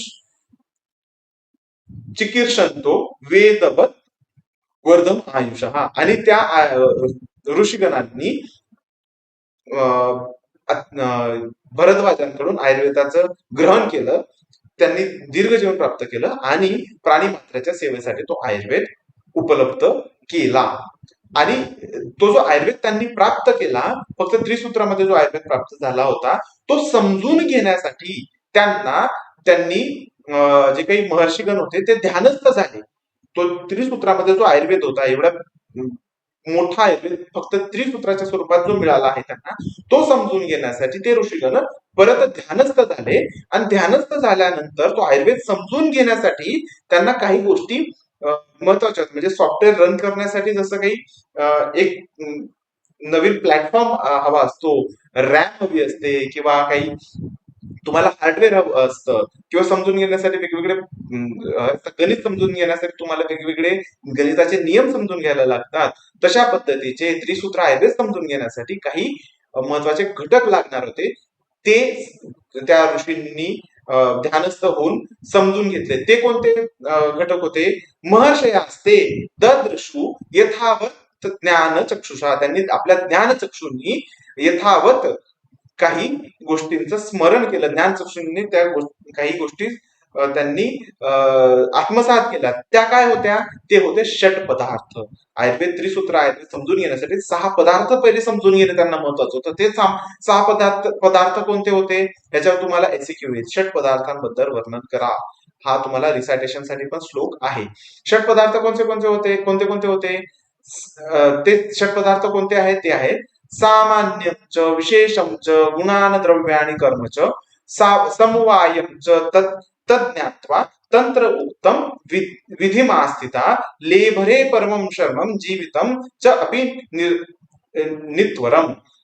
जे तंत्र त्यांना मिळालं आहे, त्रिसूत्र आयुर्वेदाचे जे तंत्र त्यांना मिळालं आहे, त्यांना विधिवत समजून घेण्यासाठी, त्याला व्यवस्थित समजून घेण्यासाठी त्या ऋषींना माहिती झालं की सामान्य, विशेष, गुण, द्रव्य, कर्म, समवाय हे 6 पदार्थ आहेत. ते आधी समजायला लागतील, जेणेकरून आयुर्वेद आपल्याला अजून डिटेलमध्ये समजेल. सामान्य म्हणजे हे षट पदार्थ कोणते कोणते आहेत? सामान्य, विशेष, समवाय, सामान्य, विशेष, गुण, द्रव्य, कर्म आणि स्वभाव. ठीक आहे. काही जे शास्त्र आहेत ते समवायासोबत अभाव हा पण एक पदार्थ मानतात, 7वा पदार्थ. आता ते कोणतं शास्त्र आहे ते तुम्हाला पदार्थ विज्ञान मध्ये शिकायला मिळेल. ठीक आहे. तर त्याबद्दल आपण पदार्थ विज्ञान मध्ये डिटेल समजणार आहोत की पदार्थ काय असतात, किती असतात, कोणी किती मानलेले आहेत, ते सगळं आपण बघूया. जर तुम्हाला एमसीक्यू विचारला गेला चरकांनुसार पदार्थ संख्या किती, तर ती आहे 7. किती? 7, सॉरी 6. 6 पदार्थ चरकांनी मानलेले आहेत. सॉरी, परत एकदा मी रिकॉल करतो. चरकांनुसार टोटल 6 पदार्थ आहेत. चरकांनी 6 पदार्थांचं वर्णन सूत्रस्थानातल्या पहिल्या अध्यायामध्ये केलेलं आहे. ते कोणते कोणते आहेत? सामान्य, विशेष, गुण, द्रव्य, कर्म आणि समवाय. हे तुमचे 6 पदार्थ आहेत. याच्या योगाने आपल्याला आयुर्वेद समजणार आहे, ते आपण पुढे बघूया. आता हे जे महर्षी होते, यांनी काय केलं? या प्रत्येक महर्षीनी आयुर्वेद प्राणीमात्राला समजावा, प्राणीमात्राचे उपयोगी यावा म्हणून त्यांनी भरद्वाजांकडनं नॉलेज घेतला आणि प्राणीमात्रांना उपयोग करायला सांगितला. त्यातल्या काहींनी आपल्या शिष्यांना शिकवलं, आपापल्या शिष्यांना शिकवलं. त्यातलेच एक महर्षी होते, मी त्या ऋषीगणाने अत्रेयांचं नाव तुम्हाला लक्षात ठेवायला सांगितलं होतं. तर त्यातलेच एक महर्षी अत्रेय होते. महर्षी अत्रेयांनी काय केलं? महर्षी अत्रेयांनी आपल्या 6 शिष्यांना हा आयुर्वेद शिकवला. अथ मैत्रीपराहा पुण्यम आयुर्वेदम पुनर्वसु अत्रेय यांनी शिष्येभ्यो दत्तवान षड्भ्या सर्वभूतानुकंपाय. सर्व भूतांवर दयेची भावना ठेवत असताना सर्व भूतामात्रांचं भलं व्हावं याच्यासाठी पुनर्वसु अत्रेयांनी आपल्या 6 शिष्यांना हा आयुर्वेद शिकवला. ते शिष्य कोण होते? ते होते, हा पण श्लोक तुम्हाला डिसर्टेशन साठी आहे, याच्यावर तुम्हाला एमसीक्यू येईल की अग्निवेशां भरत अत्रे यांचे शिष्य किती, अत्रे यांच्या शिष्यांबद्दल संक्षेपात लिहा, किंवा खालीलपैकी महर्षी अत्रे यांचे शिष्य किती होते, पुनर्वसूंचे शिष्य कोण होते, हे तुम्हाला विचारलं जाईल. अग्निवेशश्च भेदश्च चतुर्कर्णः पराशराः हारिताः क्षारपाणिश्च जगृहुस्तं मुनेर्वचाः. महर्षी अत्रे यांचे पुनर्वसू अत्रे यांचे शिष्य किती होते? 6 होते. कोणते कोणते? अग्निवेश, भेळ, जतुकर्ण, पराशर, हरित, क्षारपाणी, हे 6 शिष्य होते यांचे, महर्षी अत्रे यांचे 6 शिष्य होते. 6 शिष्य महर्षी अत्रे यांचे, अग्निवेश, भेल, जतुकर्ण, पाराशर, हरित आणि क्षारपाणी, हे तुम्हाला लक्षात ठेवलं पाहिजे. ठीक आहे. आता हे जे 6 शिष्य होते यांनी आपापल्या परीने वेगवेगळ्या पद्धतीने, आतापर्यंत जो आयुर्वेद आहे तो गुरुकडून शिष्याकडे एक व्हर्बल फॉर्म मध्ये येत आहे. काय? व्हर्बल फॉर्म मध्ये येत आहे. तर आयुर्वेदाला रिटर्न फॉर्म मध्ये सर्वात प्रथम कोणी निर्माण केलं असेल तर ते होते अग्निवेश. तर त्याबद्दल इथे सांगतात की आयुर्वेद हा याच्या स्वरूपात, लिखित स्वरूपामध्ये कधी आला आणि कसा आला याबद्दल सांगतात. बुद्धे विशेषात तत्र तत्र आसीन्न उपदेशांतरम मुने तंत्रस्य करता प्रथम अग्निवेशो यतो भवता. सर्वप्रथम आयुर्वेदाबद्दल लिखित स्वरूपात कोणी केलं असेल तर प्रथम अग्निवेशो, अग्निवेशाने सर्वप्रथम रिटर्न फॉर्म मध्ये आयुर्वेदाचं रिटर्न फॉर्म मध्ये आयुर्वेद आणला. त्याचं नाव दिलं त्यांनी अग्निवेश तंत्र. ह्याच्यात फॉलोनी अग्निवेशांना फॉलो करत अग्निवेशांनी जेव्हा सर्वप्रथम तंत्राची निर्मिती केली, अग्निवेश तंत्र नामक तंत्राची निर्मिती केली आयुर्वेदाच्या साठी, आयुर्वेदाबद्दल, त्यानंतर मग अत्रे यांच्या इतर शिष्यांनी पण आपापल्या परीने त्यांची निर्मिती केली. अथ भेलश्च आदया शक्रु स्वं स्वं तंत्रम कृतानीच. आणि ज्या पद्धतीने अग्निवेशाने अग्निवेश तंत्राची निर्मिती केली त्याच पद्धतीने भेल आधीचे राहिलेले 5 शिष्य होते त्यांनी पण आपापल्या पद्धतीने आयुर्वेदाच्या तंत्रांची निर्मिती केली. आणि तो अशा पद्धतीने त्या आयुर्वेदाची निर्मिती केली. त्या निर्मिती केल्याने सर्व प्राणीमात्रांच्या उपयोगासाठी तो आयुर्वेद येऊ लागला. आयुर्वेद खूप चांगल्या पद्धतीने सगळीकडे प्रसारित झाला. प्रसारित होण्यासाठी मदत झाली. म्हणून भूतलापासून तर देव म्हणजे भूतलापासून तर स्वर्गापासून सगळीकडे जय जयकार, साधुवाद, खूप चांगलं कार्य केलं जात आहे. अशा पद्धतीचे साधुवाद सगळीकडे चर्चा होत राहिली की या लोकांनी रिटर्न फॉर्म मध्ये आणून वेगवेगळ्या लोकांना सगळ्या प्राणी मात्राचं भलं करण्यासाठी खूप चांगलं कार्य करत आहेत. असं ते आकाशापासून तर जमिनीपर्यंत सगळीकडे ते चर्चा होत राहिली असं इथे सांगितलं. आता हे जे आचार्य होते, हे जे लोक होते ज्यांनी रिटर्न फॉर्म मध्ये आयुर्वेद निर्माण केला, हा त्यांनी कसा निर्माण केला, हे त्यांना सुचलं कसं, हे एवढे म्हणजे एवढे नॉलेजेबल होते ते की हे त्यांना कसं झालं, एवढा मोठा आयुर्वेद त्यांनी कसा समजून घेतला, एवढा मोठा डिटेल आयुर्वेद जो देवांना निस्मरण केला होता, हा आयुर्वेद त्यांनी कसा समजून घेतला आणि त्याला रिटर्न फॉर्म मध्ये आणण्यापर्यंत त्यांची एवढी बुद्धिमत्ता कशी वाटली त्याबद्दल सांगतात. अथा अग्निवेश प्रमुखान विविशु ज्ञान देवता. या हे जे अग्निवेशाआधी जे 6 शिष्य होते यांच्यामध्ये जणू काही ज्ञान देवतेनेच संचरण केलं होतं. ज्ञानाचे जे काही देवता आहेत त्यांनी संचरण केलं आणि त्यांनी प्राणीमात्राच्या भल्यासाठी आयुर्वेदाचे वेगवेगळे तंत्र निर्माण केले, म्हणजे शास्त्र निर्माण केले किंवा ग्रंथ निर्माण केले. त्या आयुर्वेदाचे देवता कोण कोण आहेत, शास्त्राच्या देवता किंवा ज्ञानाच्या देवता कोणत्या कोणत्या आहेत? बुद्धी, सिद्धी, स्मृती, मेधा, धृती, कीर्ती, क्षमा आणि दया. ह्या आयुर्वेद सॉरी ज्ञानाच्या देवता आहेत. ज्ञानाच्या देवता कोणत्या कोणत्या आहेत? बुद्धी, सिद्धी, स्मृती, मेधा, धृती, कीर्ती, क्षमा आणि दया. ठीक आहे.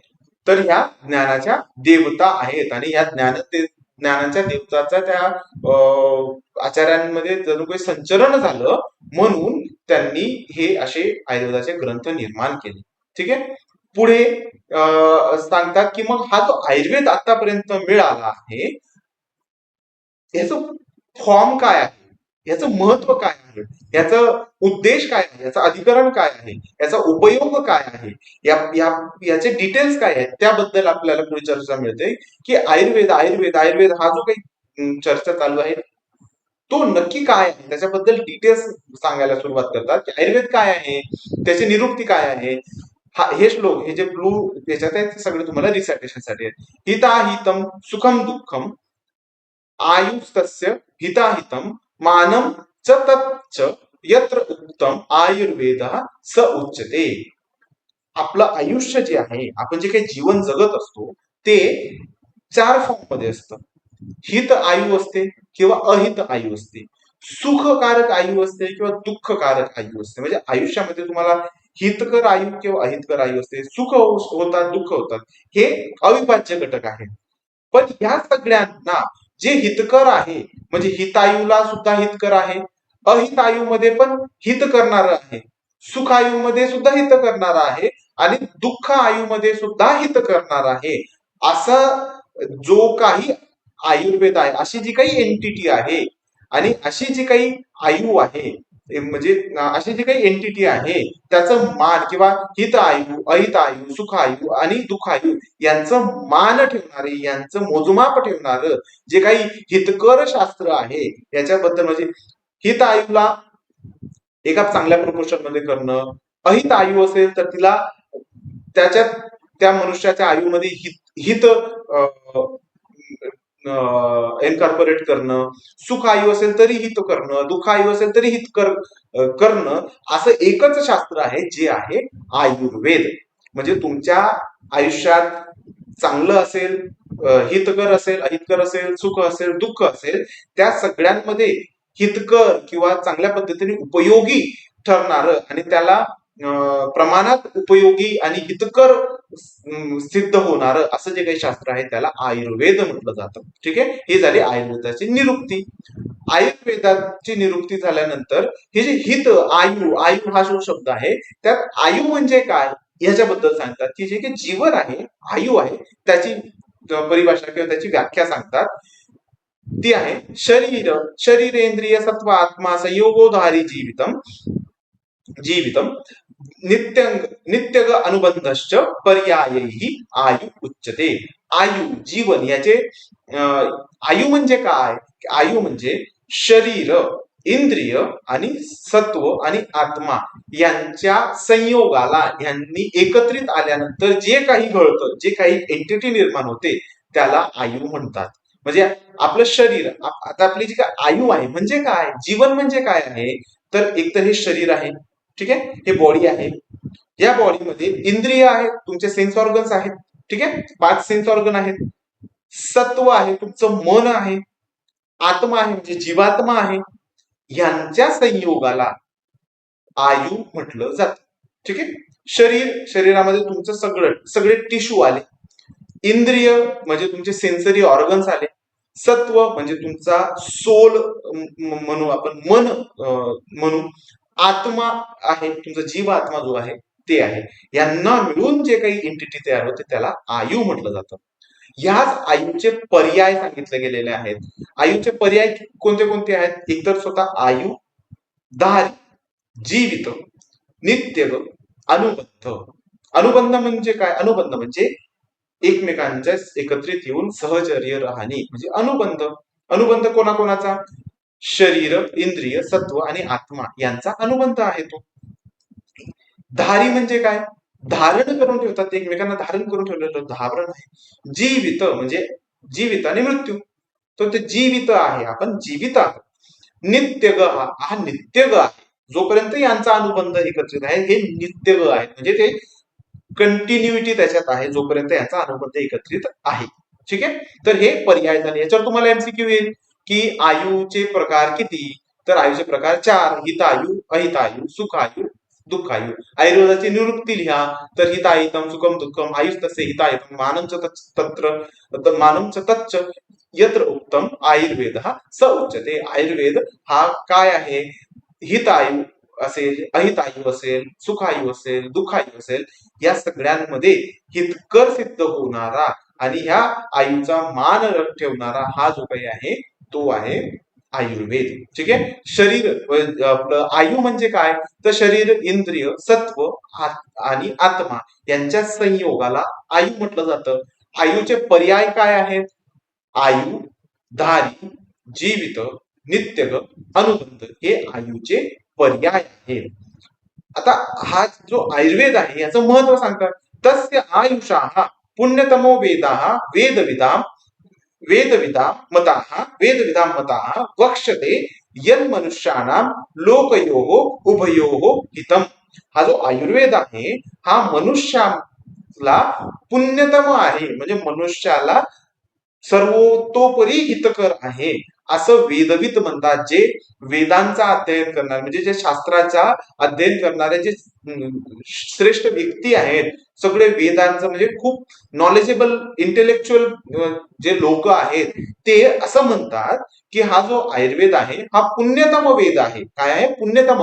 सगळ्या वेदांमध्ये हा सगळ्या शास्त्रांमध्ये सर्वतोपरी अग्रणी आहे असं वेदविद म्हणतात. म्हणजे जे वेदांचा ज्यांनी अध्ययन केलेलं आहे ते म्हणतात की आयुर्वेद हा सगळ्या वेदांमध्ये श्रेष्ठ आहे आणि मनुष्याला सर्वतोपरी हितकर आहे. आणि कसा हितकर आहे. कुठे हितकर आहे.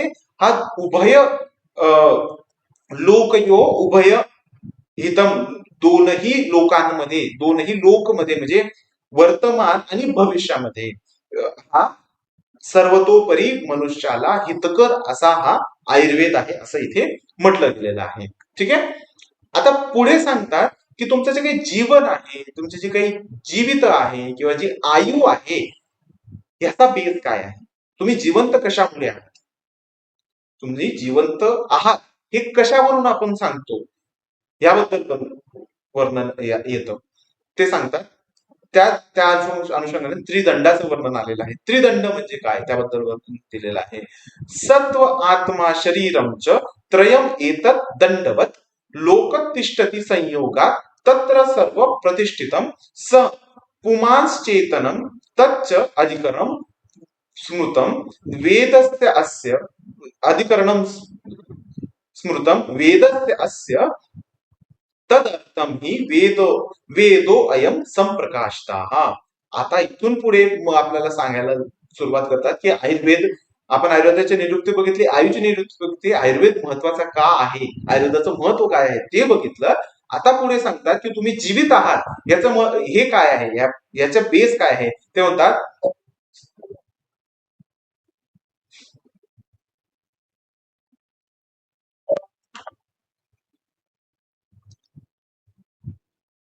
या आयुर्वेदाचा बेस काय आहे ते, या जीविताचा बेस काय आहे ते सांगतात की सत्व, आत्मा आणि शरीर हे तुमच्या आयुष्याचा बेस आहे. तुम्ही जिवंत आहात. याच्या मागे सगळ्यात महत्वाचं काय आहे. तुमच्या शरीरामध्ये मन आहे, आत्मा आहे आणि शरीर आहे, तर तुम्ही जिवंत आहात. सेन्स ऑर्गन नाहीये, जीभ टेस्ट नाहीये तरी जिवंत आहात. आई आय साईट नाहीये तरी जिवंत असू शकता. बहिरे आहात तरी जिवंत असू शकतात. टच सेन्स होत नाहीये तरी पण जिवंत असू शकतात. पण म्हणजे आपण इथे मागे जर बघितलं तर आयुची परिभाषा काय सांगतात ते आपल्याला. सॉरी,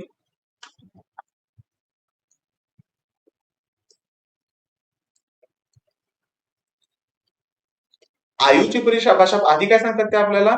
आयुची परिभाषा आहे शरीर, इंद्रिय, सत्व, आत्मा यांना मिळून काय आहे आयु आहे. पण या आयुचा हे जे काही जीवन आहे याचा बेस काय आहे, हे कशावर अवलंबून आहे. हे तर झालं की आयुष्य आहे तुमचं हे त्याच्यावर संबंध, पण हे कशावर अवलंबून आहे, हे कशावर डिपेंडंट आहे, तर ते आहे ते त्रिदंडावर आहे किंवा ट्रायपॉड म्हणजे कुठलीही तीन पायी असते बघा. आपण माठ ठेवतो किंवा काही असतं तर तीन पायी एक ती पायी असते, तर तिला तीन पाय असते किंवा स्टूल असतो. तर दोनच पाय असतील एखाद्या स्टूलला तर तो उभा नाही राहणार, पण तीन पाय असतील, मिनिमम तीन पाय असतील तर तो उभा राहतो. मग 4, 5, 10 किती पाय द्या, पण मिनिमम तीन पाय असले पाहिजेत तर तो स्टूल उभा राहू शकतो. तसंच मिनिमम तीन असे दंड आहेत, तीन असे पाय आहेत. चौथा पाय तुम्ही ऍड करू शकता, इंद्रियचा जो पाय आहे, तो इंद्रिय म्हणून जो पाय आहे तो आपण ऍड करू शकतो, पण त्याला तेवढं महत्व नाही आहे आयु म्हणून. सगळ्यात महत्वाचे जे जर आपण म्हटलं की आयुष्य जे आहे त्यातनं असे कोणत्या घटक आहे की जो काढला तरी तुम्ही जिवंत राहू शकता, तर इंद्रिय. इंद्रिय नसतील तरी तुम्ही जिवंत राहू शकता, पण ह्यापैकी राहिलेले तीन जे आहेत त्याशिवाय तुम्ही जिवंत राहू शकत नाही. तुम्ही जिवंत आहेत असं तुम्ही म्हणू शकत नाही. ठीक आहे, तर ते काय आहे, तर ते आहे सत्व म्हणजे मन, आत्मा आणि शरीर. हे ट्रायपॉड आहे, ह्याच्याशिवाय तुम्ही जिवंत आहात हे म्हणूच शकत नाही आपण. हेच आणि ह्यांच्या संयोगाला पुरुष म्हटलं जातं. Holistic human being, holistic human body म्हटलं जाईल की सत्व, आत्मा आणि शरीर हे एकत्रित आहे, तर तो पुरुष आहे, जिवंत पुरुष आहे. मग त्याच्यात एखादा सेन्स ऑर्गन नसेल, सगळे सेन्स ऑर्गन काम करत नसतील तरी तो व्यक्ती जिवंत आहे. ठीक आहे, आता त्याच्या जीवनाला काय अर्थ राहील तो वेगळा विषय, पण इथे बेसिक इथे सांगितलं गेलेलं आहे. आणि असा जो पुरुष आहे म्हणजे तीन त्रिदंड हे तुमच्या इथे सांगितलं गेलं आहे, ते पुरुषाच्या हे आहे. आणि असा जो पुरुष आहे, लोक तिष्ठती संयोगा तत्र सर्व प्रतिष्ठितम सह स पुमाश्चेतनम तच्च अधिकरम. आणि असा जो चेतनावान पुरुष आहे, असा जो सत्व म्हणजे सत्व, आत्मा आणि शरीर एकत्रित असलेला जो चेतनावान म्हणजे जो जिवंत असा पुरुष म्हणजे हे हा जो देह आहे, जो जिवंत आहे, हाच जो जे देह आहे हा आयुर्वेदाचं पुमास तच्च तच्च तच्च अधिकरणम वेदस्य. म्हणजे तो जो पुरुष आहे, असा जो पुरुष, अशी जी होलिस्टिक बॉडी आहे ही या आयुर्वेद शास्त्राचं अधिकरण आहे. म्हणजे आयुर्वेद कोणासाठी आहे, कोणावर काम करतो, कोणाच्यासाठी काम करतो, तर या पुरुषाच्या होलिस्टिक लाईफ साठी तो आयुर्वेद काम करत असतो. तदर्थम ही आयु वेदयो संप्रकाशिता असं या आयुर्वेदाचं आपल्याला अधिकरण हा पुरुष आहे. म्हणजे आयुर्वेदाचं अल्टिमेट अधिकरण काय आहे, पुरुष. पुरुष म्हणजे स्त्री पुरुष वाला, मेल फिमेल वाला पुरुष नाही. पुरुष म्हणजे ही बॉडी, तर मेल पण येतं, फिमेल पण येतात, कुणीही येतं. ठीक आहे, तर हे आयुर्वेदाचं अधिकरण आहे. इथे तुम्हाला त्रिदंड, आता त्रिदंडांचं तुम्हाला एमसीक्यू येईल किंवा एसीक्यू येईल किंवा त्रिदंड, त्रिदंड त्रिसूत्र हे दोन आपण तीनचे कॉम्बिनेशन इथे बघितलं. त्रिदंड आणि त्रिसूत्र हे दोन गोष्टी बघितल्या आपण, ह्याच्यात कन्फ्युजन व्हायचं नाही आहे. त्रिसूत्र काय आहेत, आपले हेतू, लिंग आणि औषध, हे त्रिसूत्र आयुर्वेद आहे. त्रिसूत्र म्हणजे काय, तर हेतू, लिंग, औषध. ठीक आहे, त्रिदंड म्हणजे काय, सत्व, आत्मा, शरीर. सत्व, आत्मा, शरीर हे त्रिदंड आयुर्वेदात चरक संहितेमध्ये आपल्याला वर्णन केले गेलेले आहेत. ठीक आहे, आता इथून पुढे मग जे काही तुमचे आतापर्यंत आपण काय बघितलं, आयुर्वेद निर्माण कसा झाला, कुठून आला, कोणाकडे आला, संहिता निर्माण कशा झाल्या, त्या संहिताचा उपयोग कसा झाला, आणि पुढे ओव्हरऑल जो आयुर्वेद आपल्यापर्यंत आला संहिता फॉर्म मध्ये आतापर्यंत आपल्याकडे जो आलेला आहे तो कशासाठी आहे, कोणासाठी आहे, तर तो आहे पुरुषासाठी. पुरुष म्हणजे जे काही होलिस्टिक आपलं ह्युमन बिईंग आहे, लाईफ आहे, याचा ट्रीटमेंटसाठी, याच्या भलं करण्यासाठी तो आयुर्वेद आहे. आणि तेपर्यंत आपण बघितलेलं आहे. आता इथून पुढे आपण बघूया की ते 6 पदार्थ कोणते होते, जे 6 पदार्थ आयुर्वेद, त्रिसूत्र आयुर्वेद समजून घेण्यासाठी त्या ऋषींना माहिती झाले. ते 6 पदार्थ काय आहेत, ते कोणते आहेत, त्या पदार्थांना प्रत्येकी म्हणजे सामान्य म्हणजे काय, विशेष म्हणजे काय, द्रव्य म्हणजे काय, गुण म्हणजे काय, कर्म म्हणजे काय, समवाय म्हणजे काय, हे आपण इथून पुढच्या लेक्चरमध्ये बघूया. आता इथे जाता जाता आपण एका तंत्रयुक्तीबद्दल माहिती करून घेऊया, की एक तंत्रयुक्ती आहे उद्देश आणि निर्देश तंत्रयुक्तीचा आपल्याला बघायला मिळते. उद्देश आणि निर्देश तंत्रयुक्ती. आता उद्देश आणि निर्देश तंत्रयुक्ती या लेक्चरमध्ये आपण टोटल 3 तंत्रयुक्ती शिकत आहोत. एक अधिकरण तंत्रयुक्ती आपण शिकलो, दुसरा आपण उद्देश आणि निर्देश तंत्रयुक्ती आपण शिकणार आहोत.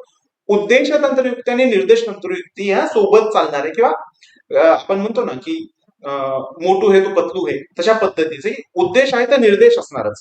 निर्देश केला म्हणजे उद्देश कुठेतरी असणार, अशा पद्धतीचे एकमेकांच्या सहचारी आणि एकमेकांशी रिलेटेड अशा या आहेत. कसं, उद्देश म्हणजे काय? उद्देश म्हणजे बेसिकली संक्षेपामध्ये वर्णन करणं. जसं की महर्षी ब्रह्मानी आयुर्वेदाचं स्मरण केलं आणि तो त्रिसूत्र स्वरूपामध्ये आपल्या शिष्यांना दिला. त्रिसूत्र म्हणजे हा किती संक्षेप झाला, एवढा मोठा आयुर्वेद आहे. आपल्याला पहिल्याच अध्यायाचे पहिले 40 श्लोक पण आपले झालेले नाहीयेत, एवढं आपण डिस्कशन केलेलं आहे. अजून तर खूप मोठा आयुर्वेदाबद्दल आपल्याला माहिती व्हायचं आहे.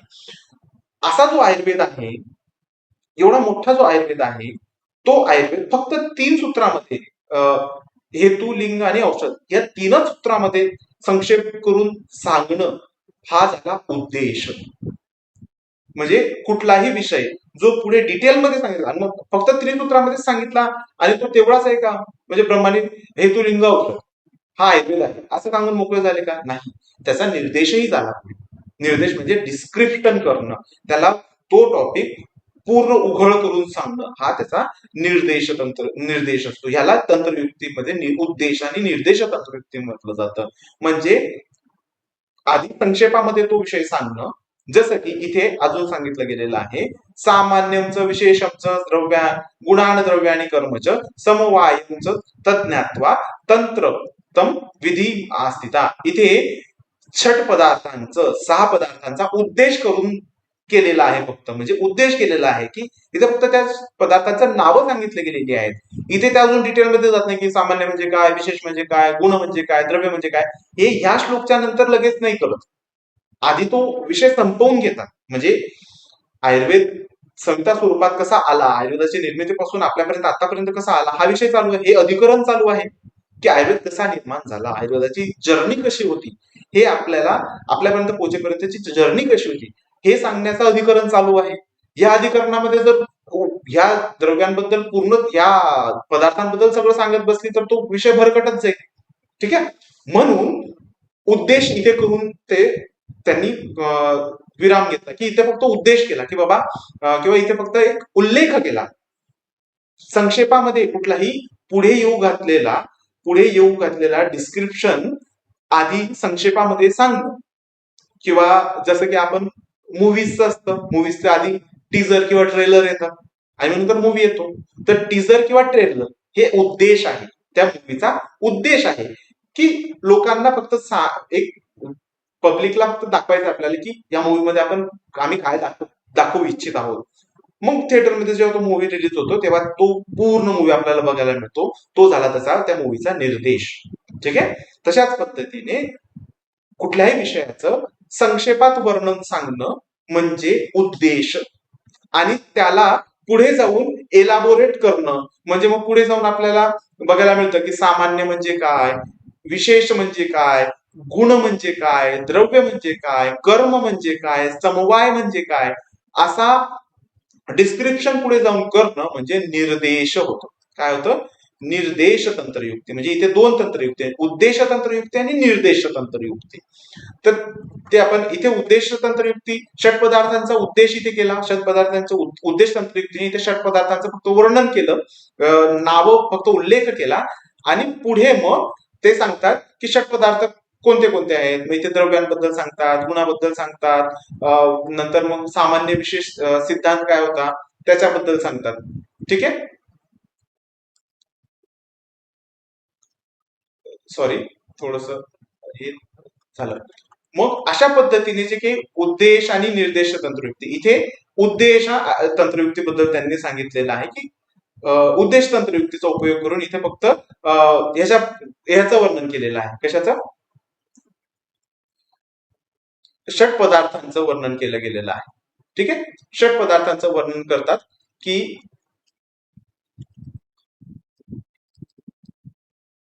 हा इथे उद्देश तंत्रयुक्तीने षट पदार्थांचं वर्णन केलं आणि पुढे जाऊन या षट पदार्थांचं डिटेलमध्ये डिस्क्रिप्शन ते येणार आहे. मग सामान्य म्हणजे काय, विशेष म्हणजे काय, द्रव्य गुण कर्म मध्ये काय ते मिळतं. म्हणून आता इथे आपण या षट पदार्थांचा उद्देश करूया आणि पुढच्या लेक्चरमध्ये या षट पदार्थांचं निर्देश तंत्रयुक्तीचा उपयोग करून किंवा निर्देश तंत्रयुक्त उदाहरण म्हणून या षट पदार्थांचं पुढच्या लेक्चरमध्ये डिटेल्स आपण बघूया. ठीक आहे. तर हे लेक्चर तुम्हाला कसं वाटलं, ह्यात काही तुम्हाला काही इनपुट्स असतील किंवा तुम्हाला या लेक्चरमध्ये शिकवण्याची पद्धत कशी वाटली किंवा या तुम्हाला उपयोगी आहे की नाही याबद्दल तुमचे जे काही फीडबॅक असतील किंवा तुमचे काही हे असतील ओपिनियन असतील तर ते तुम्ही आमच्यासोबत नक्की शेअर करा आणि आमच्यासोबत जॉईन व्हा. संहिता अध्ययनच्या लेक्चर सिरीज मध्ये मौर्य पब्लिकेशन थ्रू ही लेक्चर सिरीज घेण्यात येत आहे. चरक संहिता अध्ययन किंवा चरक संहितेचे जे काही प्रथम वर्ष बीएमएस साठी जे पहिले 12 अध्याय चरक संहिता सूत्रस्थानाचे पहिले 12 अध्याय आहे ते मी म्हणजे डॉक्टर विशाल महाजन हे मी लेक्चर घेणार आहे आणि मी जेवढं होईल तेवढ्या चांगल्या पद्धतीने श्लोक, त्यांचे अर्थ, वेळोवेळी येणाऱ्या तंत्रयुक्ती, संहितेमध्ये दिले गेलेले वेगवेगळे तंत्राचे किंवा संहितेमध्ये दिले गेलेले आयुर्वेदाचे विविध सिद्धांत आणि सिलेबस मध्ये दिलेले वेगवेगळे पॉइंट, जसे की तुम्हाला तंत्रयुक्तीचा इथे वर्णन दिले गेलेले आहे, वेगवेगळे ऍक्टिव्हिटीज ऍडवाइस केल्या गेलेल्या आहेत, वेगवेगळे प्रेझेंटेशन सांगितलेले आहेत, बरेच ऍक्टिव्हिटी आहेत. तुम्ही जेव्हा सिलेबस बघता त्याच्यात बरेच ऍक्टिव्हिटीज प्रत्येक अध्यायावर वेगवेगळ्या पद्धतीने ते सांगितले गेलेलं आहे. तंत्रयुक्ती सांगितलेले आहे, श्लोक रिसायटेशन सांगितलेले आहे, ग्रुप डिस्कशन सांगितले गेलेले आहेत. त्याचं वेळोवेळी जसे जसे अध्याय आपण बघणार आहोत त्याच्यात मॅक्झिमम सिलेबसचे पॉइंट इनकॉर्पोरेट करून तुम्हाला आयुर्वेद हा संहिता अध्ययनाच्या स्वरूपात चांगल्या पद्धतीने ऍज अ स्टुडंट म्हणून चांगल्या पद्धतीने समजावा आणि आयुर्वेदाबद्दल इंटरेस्ट डेव्हलप व्हावा याच्यासाठी मी प्रयत्नशील राहणार आहे. सोबतच्या सोबत आपण वेळोवेळी जेव्हा जेव्हा नीडफुल राहील तेव्हा तेव्हा त्या पर्टिक्युलर टॉपिकचा क्लिनिकल अप्रोच काय आहे हेही आपण त्या लेक्चर्समध्ये बघणार आहोत. तर भेटूया चरक संहिता सूत्रस्थान दीर्घजीविती अध्यायाच्या सेकंड पार्ट मध्ये. त्यात आपण सुरुवात करूया षट पदार्थ हे काय आहे, त्यांचे डिटेल्स काय आहेत. जसं मी वर्णन केलं की या श्लोकमध्ये षट पदार्थांचा उद्देश तंत्रयुक्तीने उद्देश केला गेलेला आहे, त्यांचा निर्देश तंत्रयुक्तीने एलॉबरेटेड डिस्कशन आपण नेक्स्ट लेक्चरमध्ये करूया. थँक्यू.